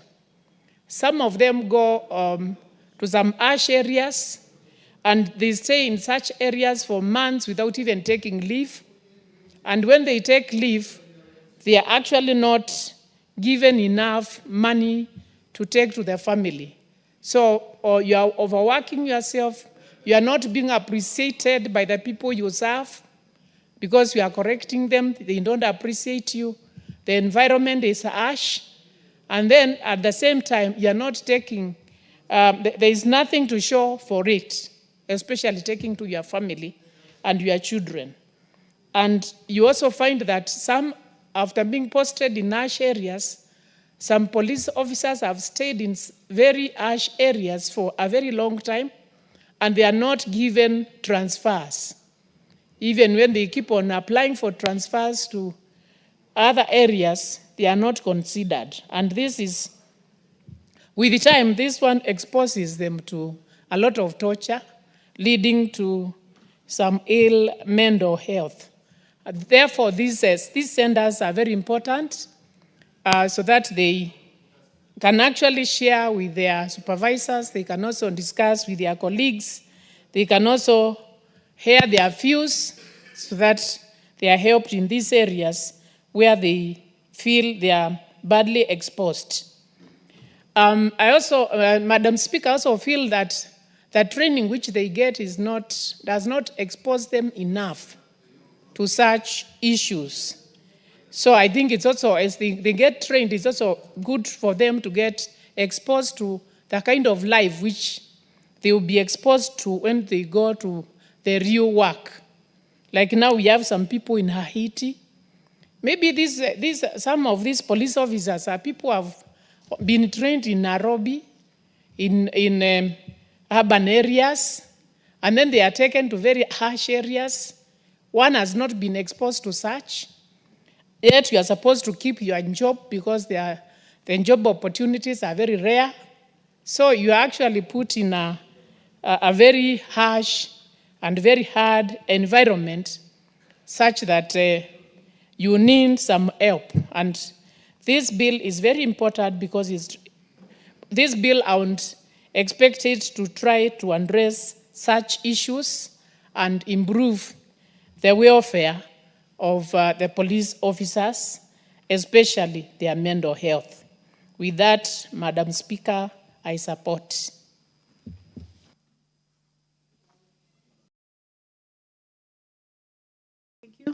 Thank you, Honorable Nyenze. The Honorable Mary Wamaua, member for Maragua. Thank you, Madam Speaker, for giving me this chance to contribute to this amendment bill of the National Police Service. Madam Speaker, as I support and congratulate Peter Masala, I also want to say that I support all my colleagues in whatever they are saying, because it is true, we need the establishment of the psychosocial support centers, especially starting with the county, so that at least we can be able to address mental health challenges within the force by promoting professionalism, stability of the mind, and also accountability. Madam Speaker, it is not only in the police force that we need these psychosocial support centers. If it were possible to the government, we would start them in all the sectors that we have our people working.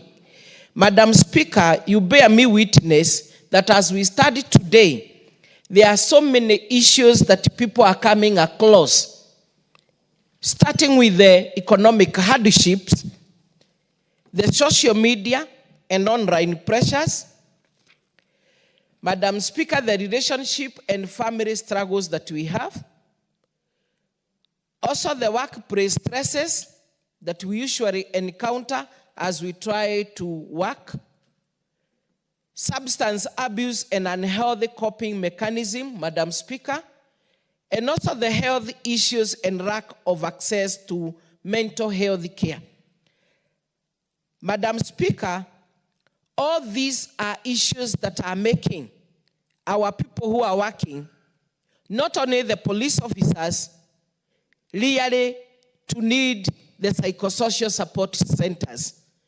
because it is from this that we shall be able to speak to the mind, to guide and counsel, and even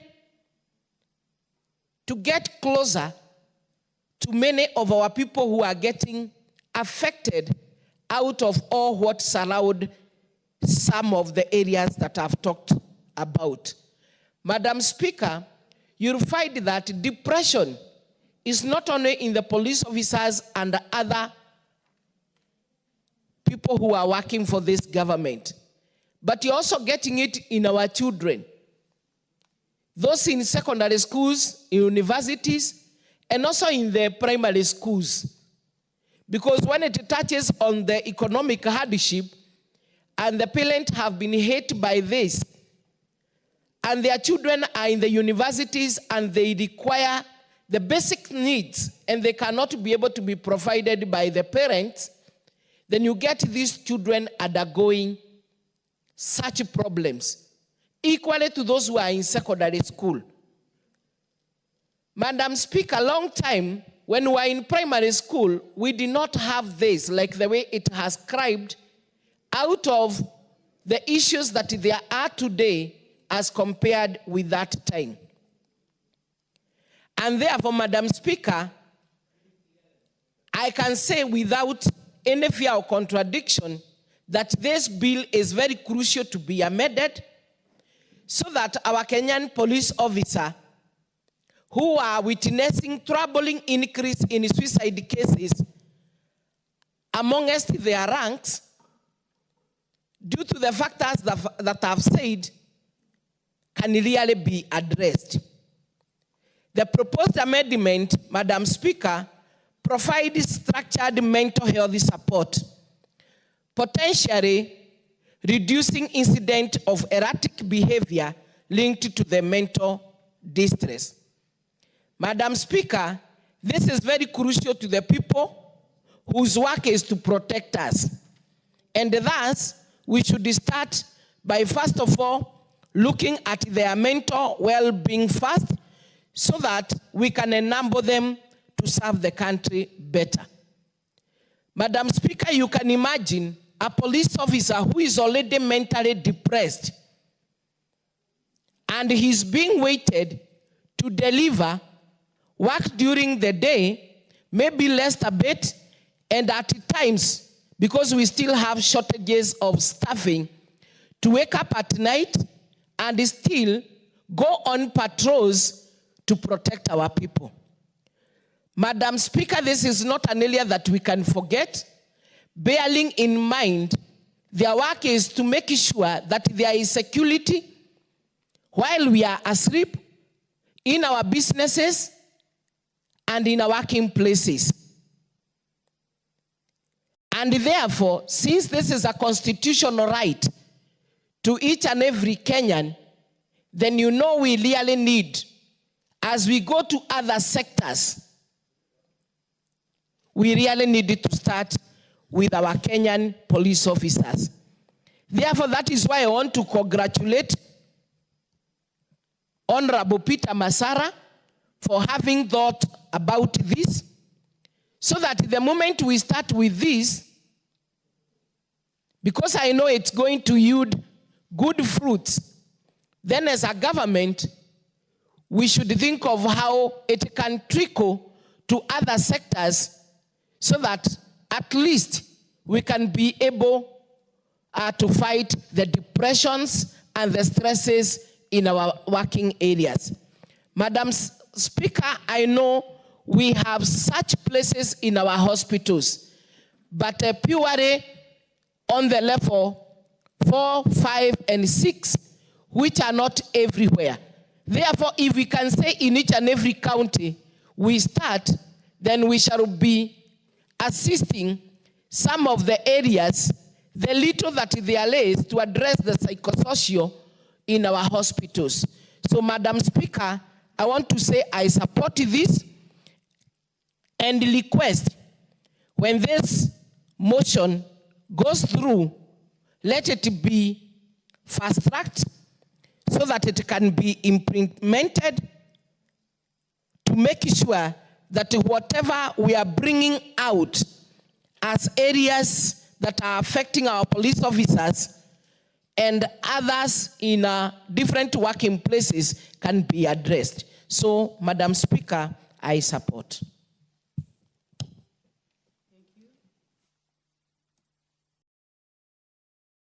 The Honorable Andrew Okwome, member for Karachonyo.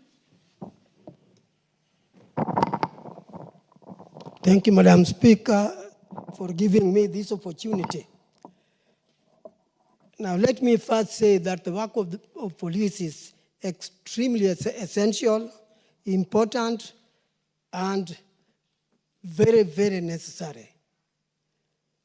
And I say so believing that we are not treating our police force or policemen in a manner commensurate with what they do for us. These are people who face danger every moment they are on duty. Sometimes they work at night, and at times during the daytime. And in each occasion, there are, in some cases, people behind them looking for how they can disable them from doing their work in order that they can stop whatever illegal action these people wanted to take. Some lose their jobs during that kind of process. When it comes to the conditions of their living, Madam Speaker, some live in what it is shameful to think of as residential houses. The structure they live in is made of mabati. The floor is sometimes cemented, and at times it is bare soil that is just made at least to enable them put their beds or mats on. All these are very frustrating conditions. The people's attitude on police needs some corrective action. Some people think of police as enemies, not realizing that they are not really enemies. Those who think of them as enemies are criminals. Those who think as their enemies are maybe drivers, because they want the drivers to move their vehicles systematically and legally. Although they have something to say which is corrective on the policemen themselves, and that is the bribes that occurs occasionally with some of the policemen. Madam Speaker, I cannot emphasize much more on the problems the police face. But one thing I must say is on the positivity. The policemen are providing security for us. People just realize their importance when a problem occurs.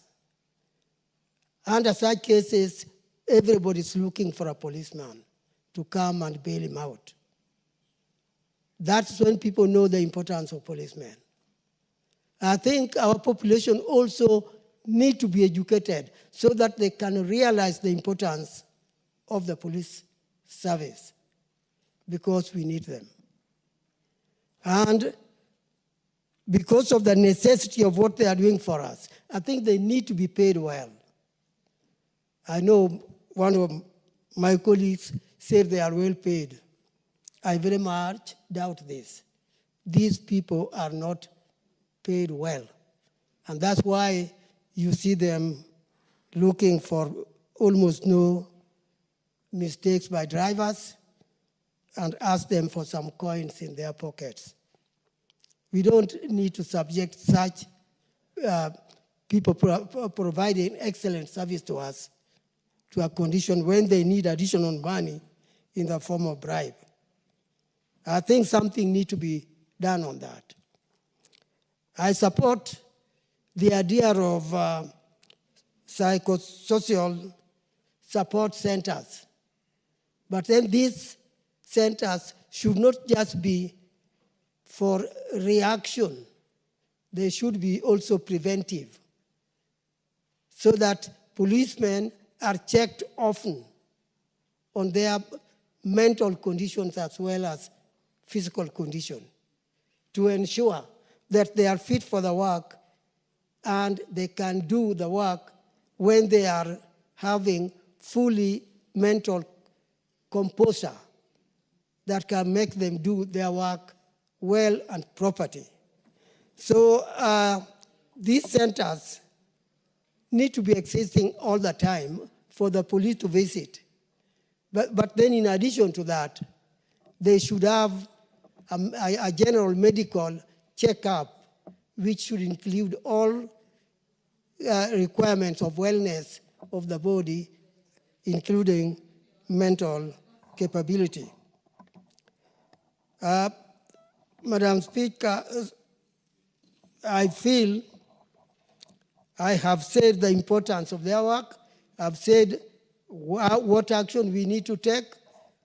And let me emphasize that something should be done on their accommodation.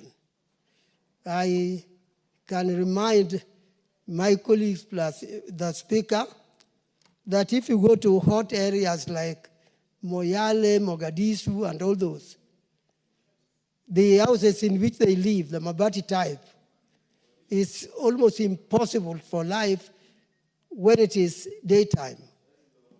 And at night, it is also worse because it gets too cold. So where would these people be?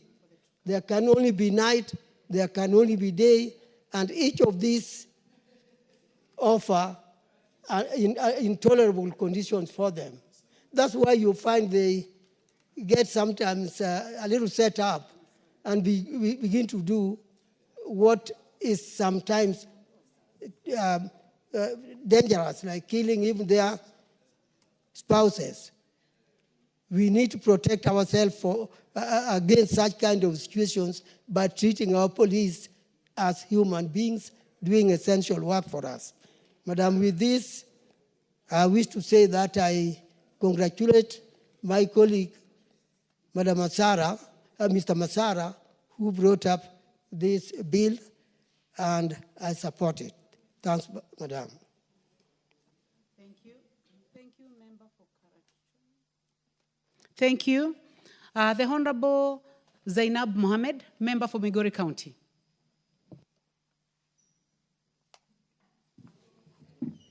I thank you, Madam Speaker, for the opportunity you've given me. I would like also to give my voice on the National Police Service Commission Amendment Bill 2024. I do support it in totality, and I would like to say that it is a bill that every Kenyan, I am very sure, would be positive about. Madam Speaker, the police service sector has suffered a lot, and to give them this kind of treatment, I think would be so good for them, considering that our police do go through a lot. For example, there is no family connection in our police unit. You find the police is transferred every single day, and in the process, they lose connection with their family, the parental family, and even family by marriage. And so it's very important that we do take care of their well-being so that they would know how to cope with this situation. Madam Speaker, the police service do need some assistance in financial budget and management. Their salary, we agree, is not adequate enough. But again, some join the forces when they're very young, and they're not able to take care of their financial needs, and they end up in loss that they're not able to service.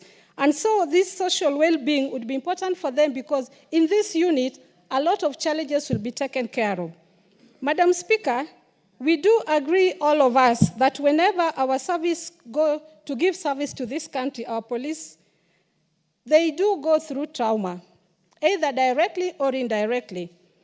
In a situation where you lose a colleague is shot next to you, you have to carry that colleague, and by the end of the day, they have a hard heart, but by the end of the day, their heart is also soft. And so they go through stress, considering that he has lost a friend or she has lost a friend, And she thinks of the next day, maybe it will be her going. And she look at the family of this person who has left them, and this again do torture them directly or indirectly.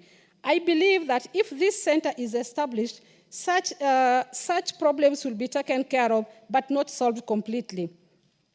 Our police, because of the Kenyan people, some of us also do bring their self-esteem down. There are situations where, unfortunately, you have used substances that change the mindset.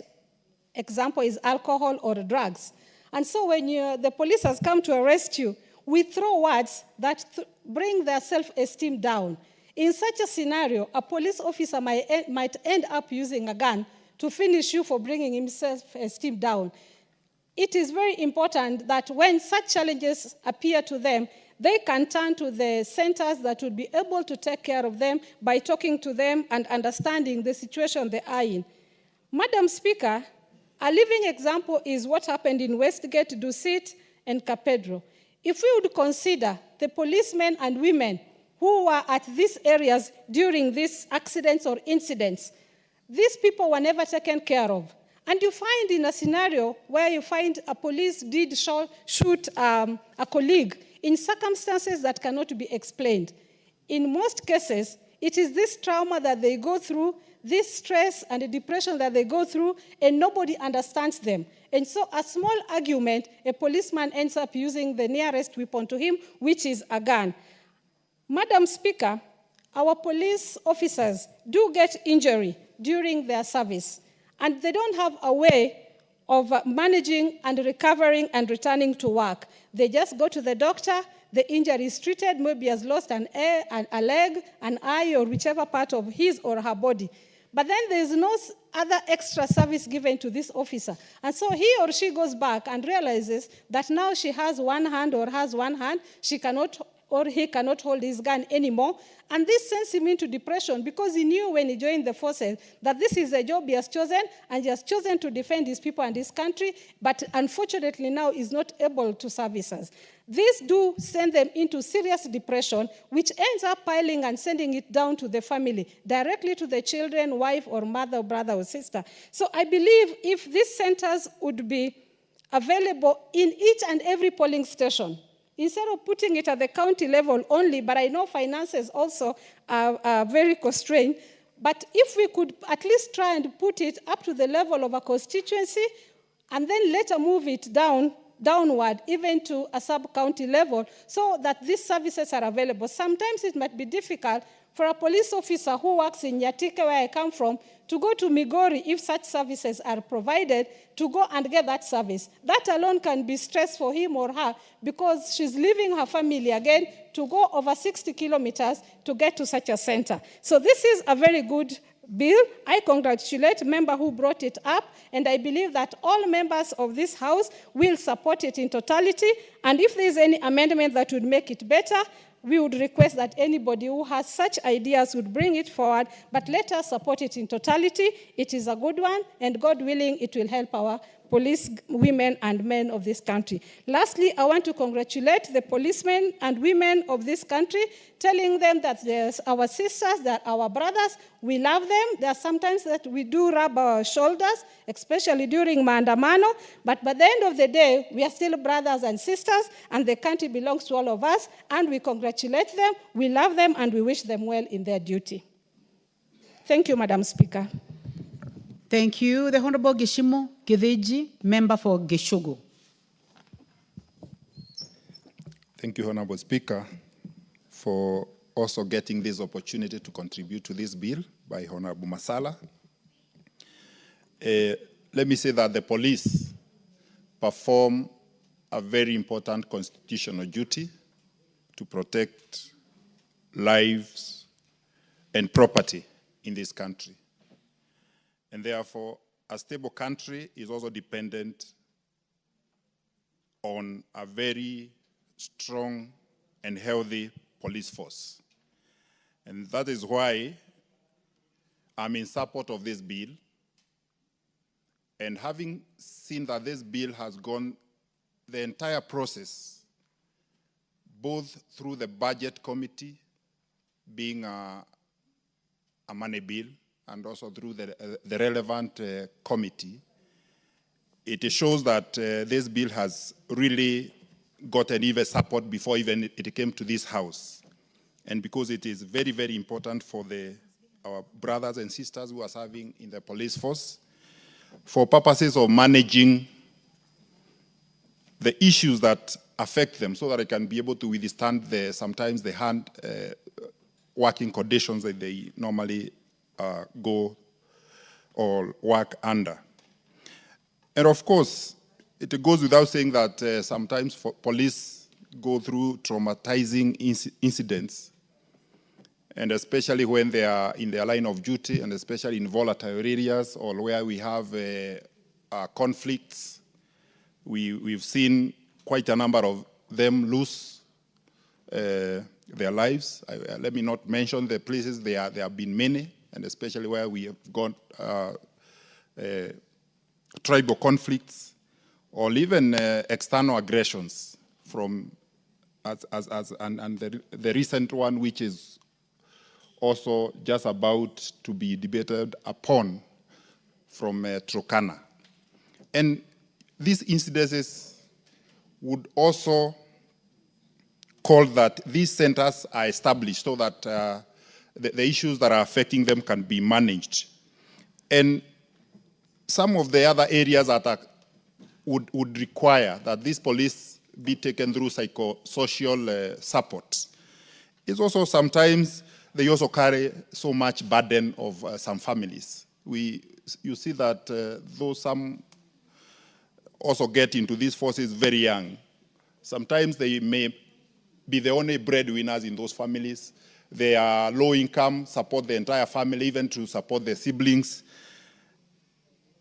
Of course, sometimes also working in very poor working conditions and living conditions, and stress-related matters and depressions may cause them not to perform their work very well.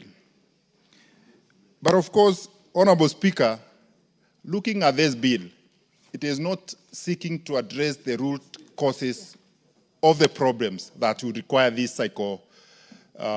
social support centers to be established. Of course, the Police Service Commission has a duty, and actually they have a big responsibility to come up with the welfare issues that are affecting the policemen, which are causing them all this stress and depressions that will require the kind of support that we are seeking to establish in this bill. So the Police Service Commission ought to be very innovative in the way they deal with the issues of policemen and women, and they should borrow a leaf from this House, whereby through the leadership of the Speaker, we have gone out of our way even to contribute money from our little savings or from our salaries so that we can have a post-service medical scheme. They should also, the Police Service Commission should also be innovative in a way also to have a little contribution from the people who are serving, so that once they leave the service, apart from the pension that they normally enjoy upon retirement, they can also enjoy a good medical scheme.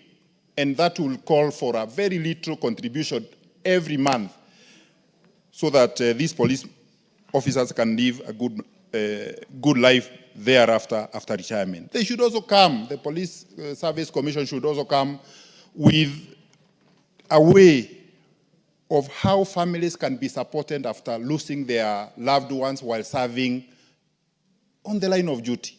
Like young policemen, as you also contributed, Honourable Speaker, while you're on this other side, they leave very young families with no support, devastated, and they had looked upon this police officer the entire of their life for their support for education of the children. So there should be innovative ways of making sure that these families get support even after a departure of a police officer, and especially where one lives or loses life either in the line of duty or while still in employment.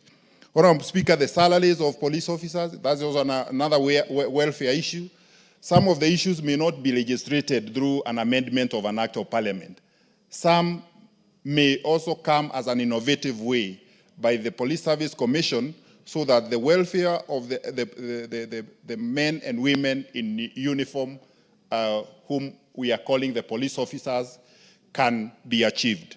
So, Honorable Speaker, I beg to support, and I believe there is a lot more that needs to be done, because this center will only look at the issues, the affected people, or the most likely to be affected. And finally, Honorable Speaker, let me also propose that after establishing the county psychosocial support centers for the police officers, I think we also need to have others established in due course and as resources may allow, even at the sub-county level, to avoid police officers going long distances. We have some sub-counties which are too huge, and the police officer may not even have money, may not have even a vehicle to take them far and wide to seek for these services. So with time, I think this is a good start, but with this time we can be able to escalate or to devolve them further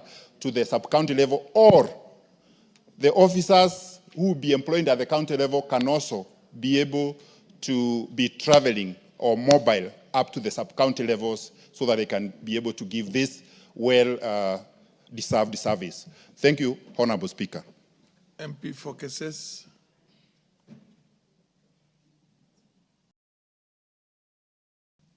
Thank you so much, Mr. Speaker, for giving me an opportunity to also put in my support to this particular amendment on the National Police Service Amendment Bill, Section 12, that is seeking to address the very needy issues that affects our officers in line of duty.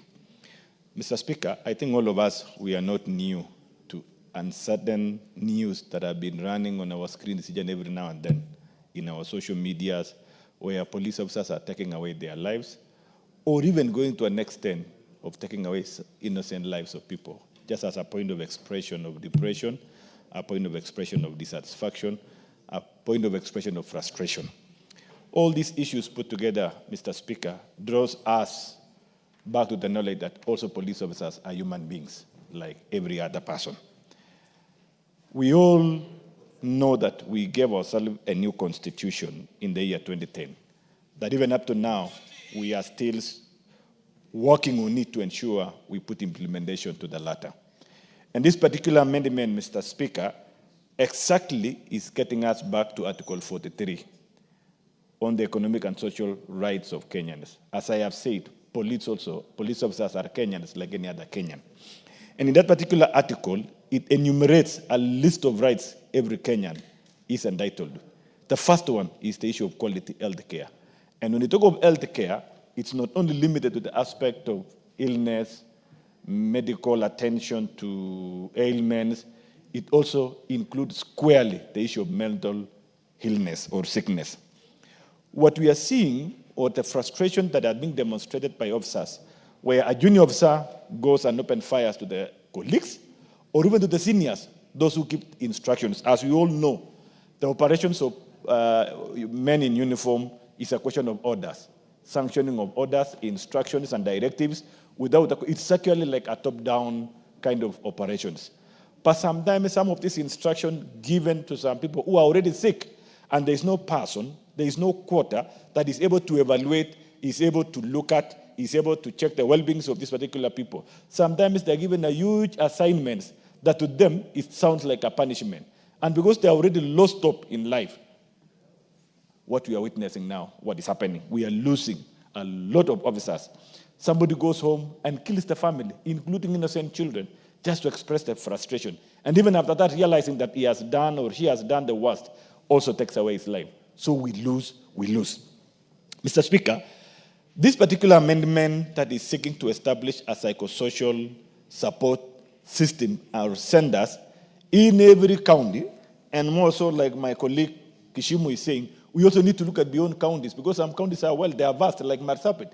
is a huge county. You cannot imagine one in Orisiolo, where the fine of sub-county or even a local area where an OCS sits, to connect to the main county level is a big distance. I mean, it's 2 walls apart. Mr. Speaker, I want to say it is time that we need as a Kenyan to support such amendment so that the people we expect them to secure our lives, let us also secure their lives by ensuring they are okay, they are well, the issues are addressed. And not only addressing the issues of sickness and mental wellness, we also need to understand what are the causes of this. One of the issues is the issue of financial or economic challenges they go through. Some of them, they get employed today, they are young. Some of them are taken through some process of getting to this particular job because they are looking for a job. Only for them to realize when they begin to earn and begin to do what you call financial plan. Whatever they expect, their expenditure against their income doesn't match. Why? Because probably during training, they had no enough time for them to be also taken through financial training. This particular center should serve and provide a mechanism of continuous training, ensuring that they are sensitized on how they can manage their finances, how they can integrate their family in financial decisions, so that together they move together. Some of them end up maybe they borrow loans, they misuse the loans, the loanees are there on their necks. Nowadays, we are even aware of what we call shylocking. They shylock everything, to the extent when they wake up tomorrow, they realize they are naked. They have no meaning. The families are here, they want to pay school fees, they want to meet medical needs of their family, and there is no money. What remains? They indulge in alcoholism. In the long run, they lose the meaning of life and they die. Reason why? Because there is no person, there is no expert that can always continuously engaging them and giving them discussion. Some of them who have gone through problems, they get a moment of exchanging experience with those who have come through the same challenges, and they realize this life is as a meaning, and whatever they are going through is not a unique to what happens to the other people. So, Mr. Speaker, I want to support this particular amendment, and I want to congratulate my colleague, Honorable Peter Masara, for thinking of solving the problems of our police officers.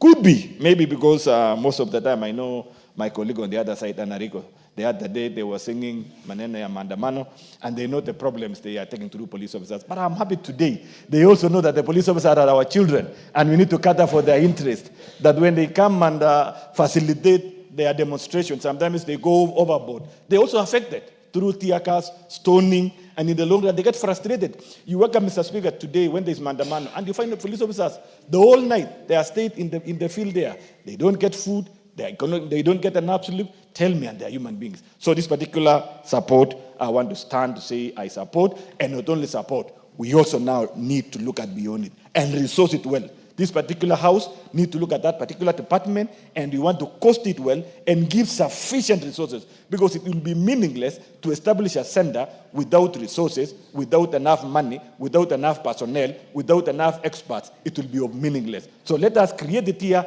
and ensure, as we are discussing even budget policy statement and future budgets, let's give it the attention it deserves. Thank you so much, and I want to support this particular amendment. Honorable Kosgei, nominated. Thank you, Mr. Speaker. Beg your pardon.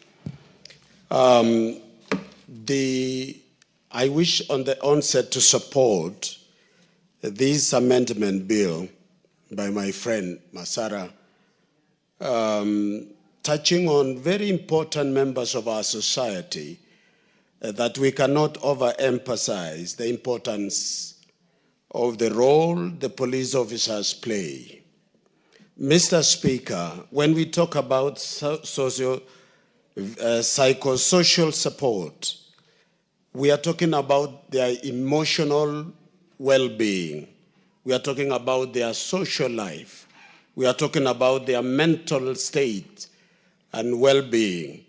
We are also referring to their spiritual needs because they are human beings. We would have to build a resilience in them and hope and a sense of national pride.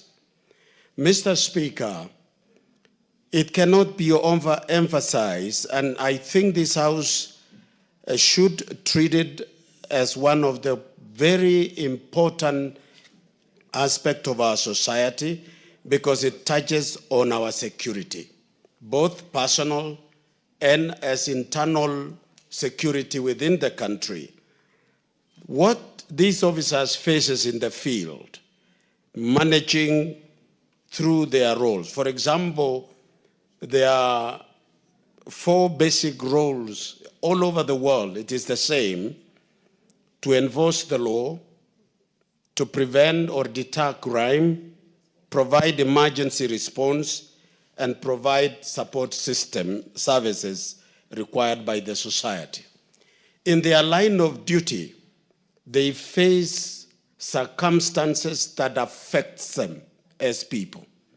So I wish to appeal to us as a society, because my colleagues have contributed and prosecuted in details some of the areas that needs to be addressed when we talk about county centers.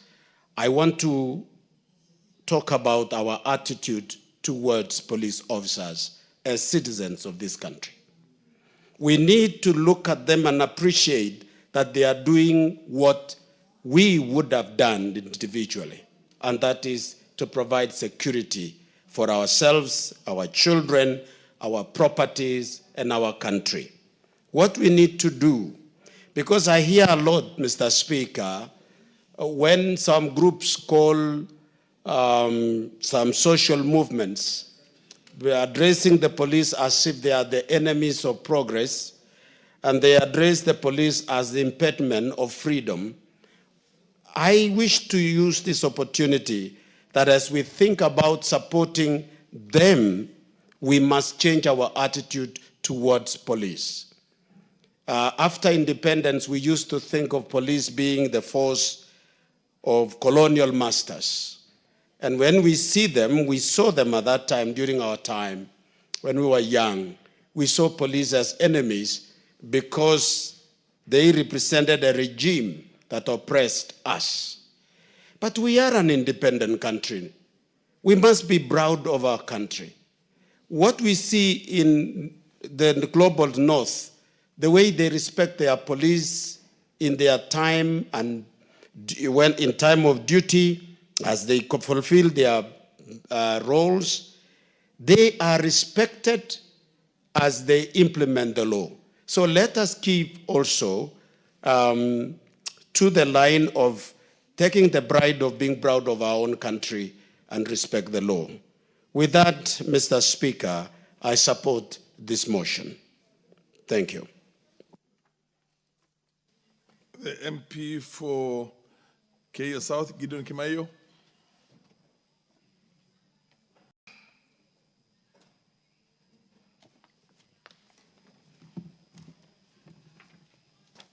Thank you, Mr. Speaker. Mr. Speaker, I support this bill. And I appreciate the Member of Parliament from Suna West, Honorable Masara, for thinking about our police officers.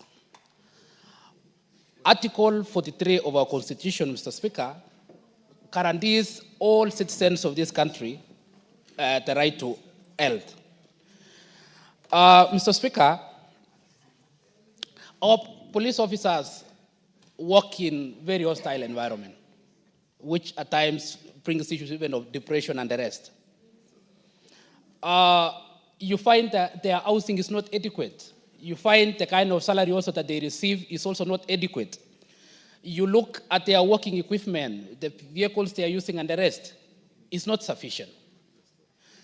Beyond this also, you see, they are posted to environment which, it's a disciplined force. They don't have an option, but they are there to serve the country.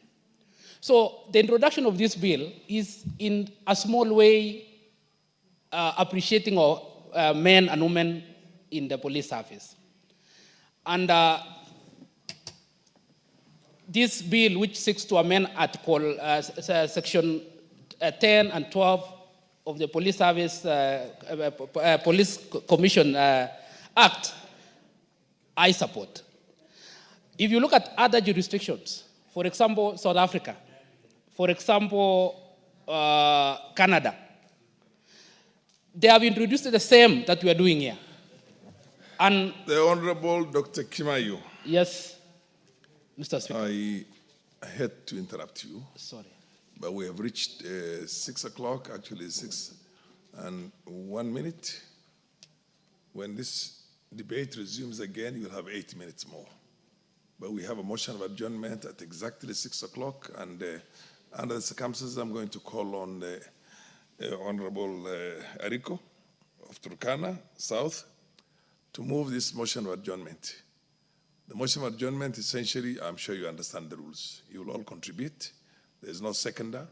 There's no question to be put at the end of it. It's for 1 hour and 2 minutes or 3 minutes. Proceed, the Honorable MP for Turkana South, Ariko.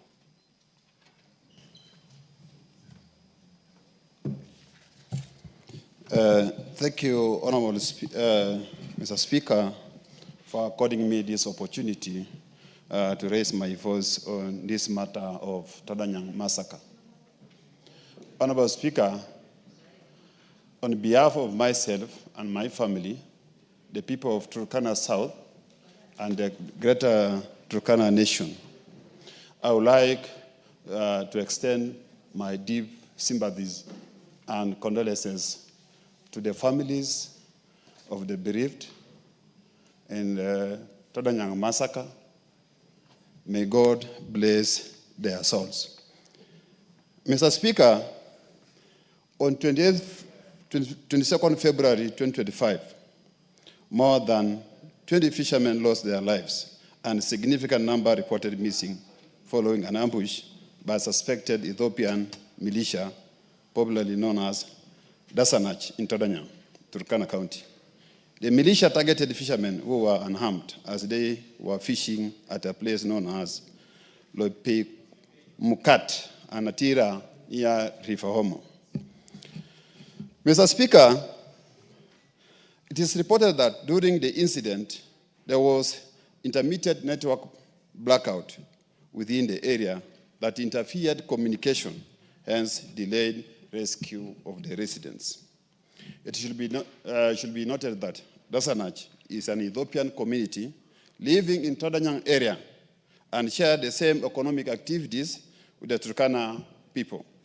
Tadanyang is situated at the shores of Lake Turkana, on the northern side and very close to the Kenyan-Ethiopian border, and has faced perennial conflicts and insecurity over the years. The first incident that we can account for happened in 2011. As per the government records, remember, Mr. Speaker, government records may not be true. They normally understate the numbers. In 2011, 43 people were killed by the militia. And again in 2020, Merile bandits, suspected to be from Omo in Ethiopia, attacked residents again in Tadanyang with an intention of raiding livestock.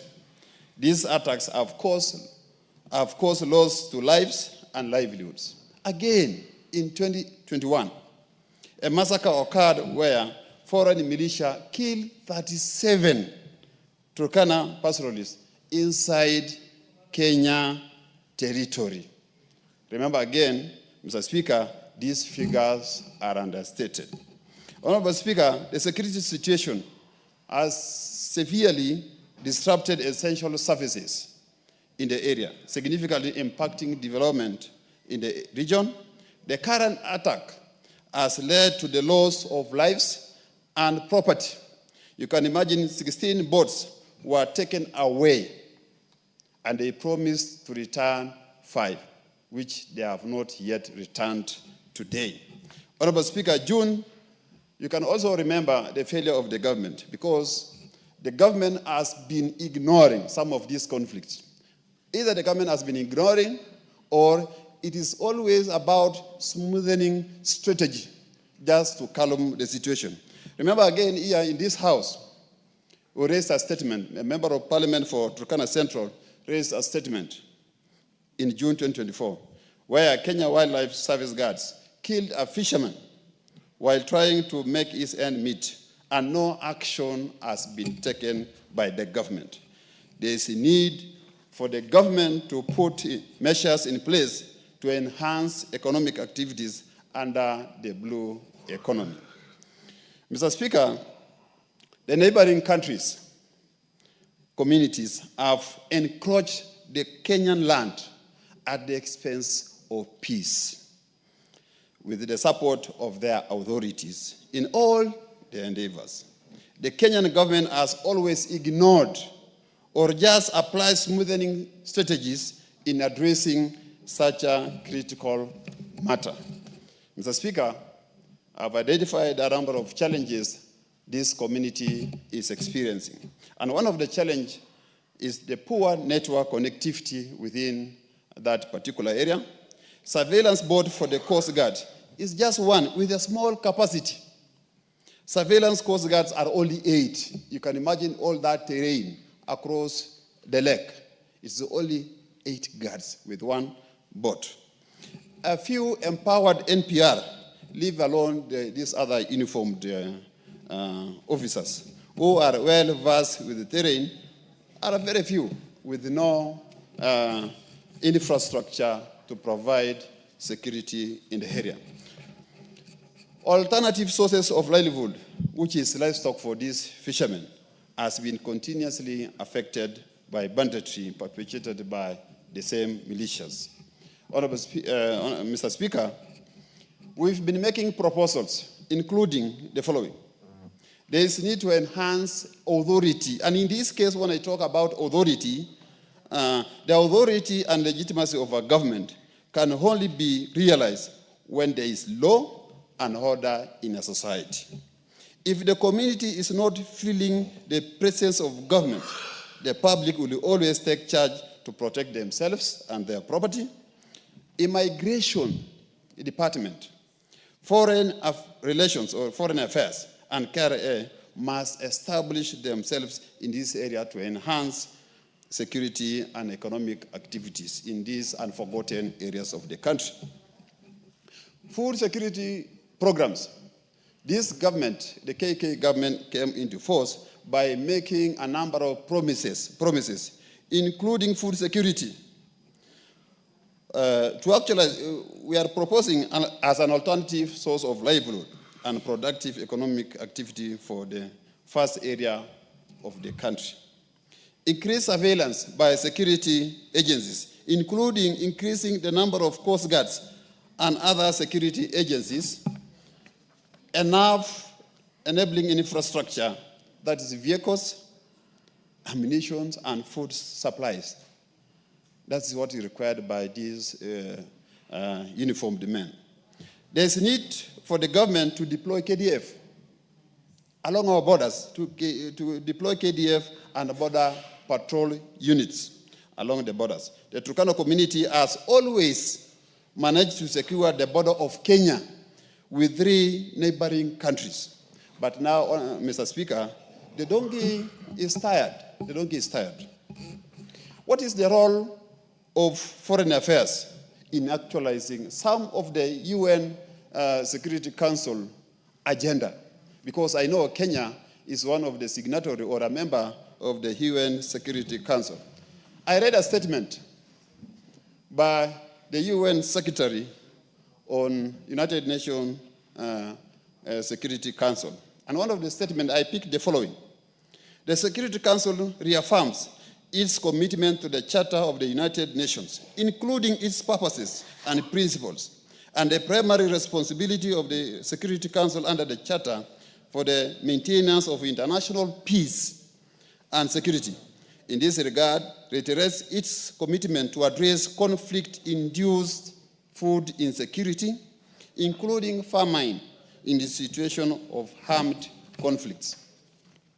Again, in that presentation by UN Secretary General Blinken, the Security Council reaffirms the full respect for the sovereignty and the territorial integrity of state in accordance with the Charter of the United Nations.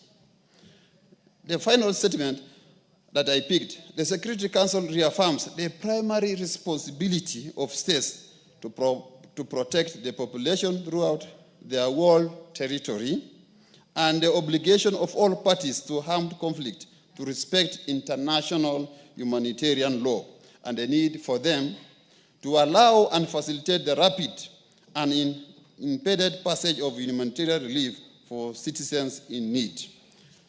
Mr. Chair,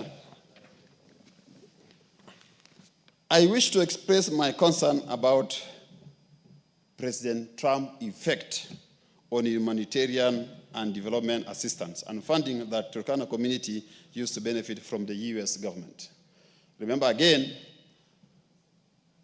this area has been benefiting a lot from this humanitarian.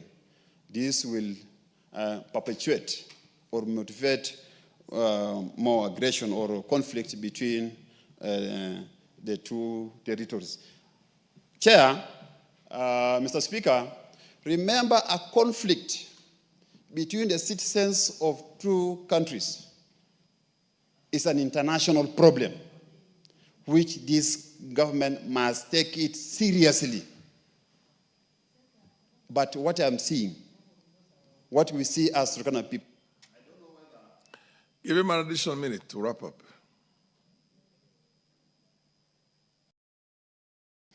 I said, thank you, Chair, Mr. Speaker. I said the conflict, the current conflict between the citizens of Ethiopia and Kenya is an international problem that needs the attention of the leadership of this country. But what we are seeing, when a government minister goes to Todenya and just lives like that, the Minister for Interior cannot account for the day he went to Todenya. He cannot tell us what he did to the people of Todenya. We want the minister to react, to do something tangible that we can account that Honorable Ariko, I had to look at the standing orders. The rules are very clear on such motion of adjournment. You have strictly 10 minutes. So the chair, I think, overstepped. Times have changed, and you have done your bit. Now, who is, am I supposed to follow you? Naomi, is this what you wanted to contribute on, or the previous motion? Okay, I presume that there are members who would want to contribute on this. Can you raise your hand? Just so that I know the list is. The honorable member at the very end, Honorable Nanok, MP for Turkana West. Thank you, Honorable Speaker, for the opportunity to and those from our neighboring country in the Dasanat. And suddenly, we've lost more than 25 people. And actually, when you hear the stories from those who have visited the area, the Member of Parliament for Turkana North is still there. He's holed up there since Sunday. He has not been able to come and execute his function as a Member of Parliament representing the people of Turkana North because of this situation. Hold up there. The Security Committee of Turkana County, hold up there. And what we are getting, the stories we are getting is the whole area of the Omo River Delta, as it enters into Lake Turkana, is stinking of dead bodies thrown into the Lake Turkana. That is the pain, Mr. Speaker, that the people of Turkana North and Turkana County are suffering. What do we hear, Mr. Speaker? We hear our CS for Interior expressing that as a little matter that we should practice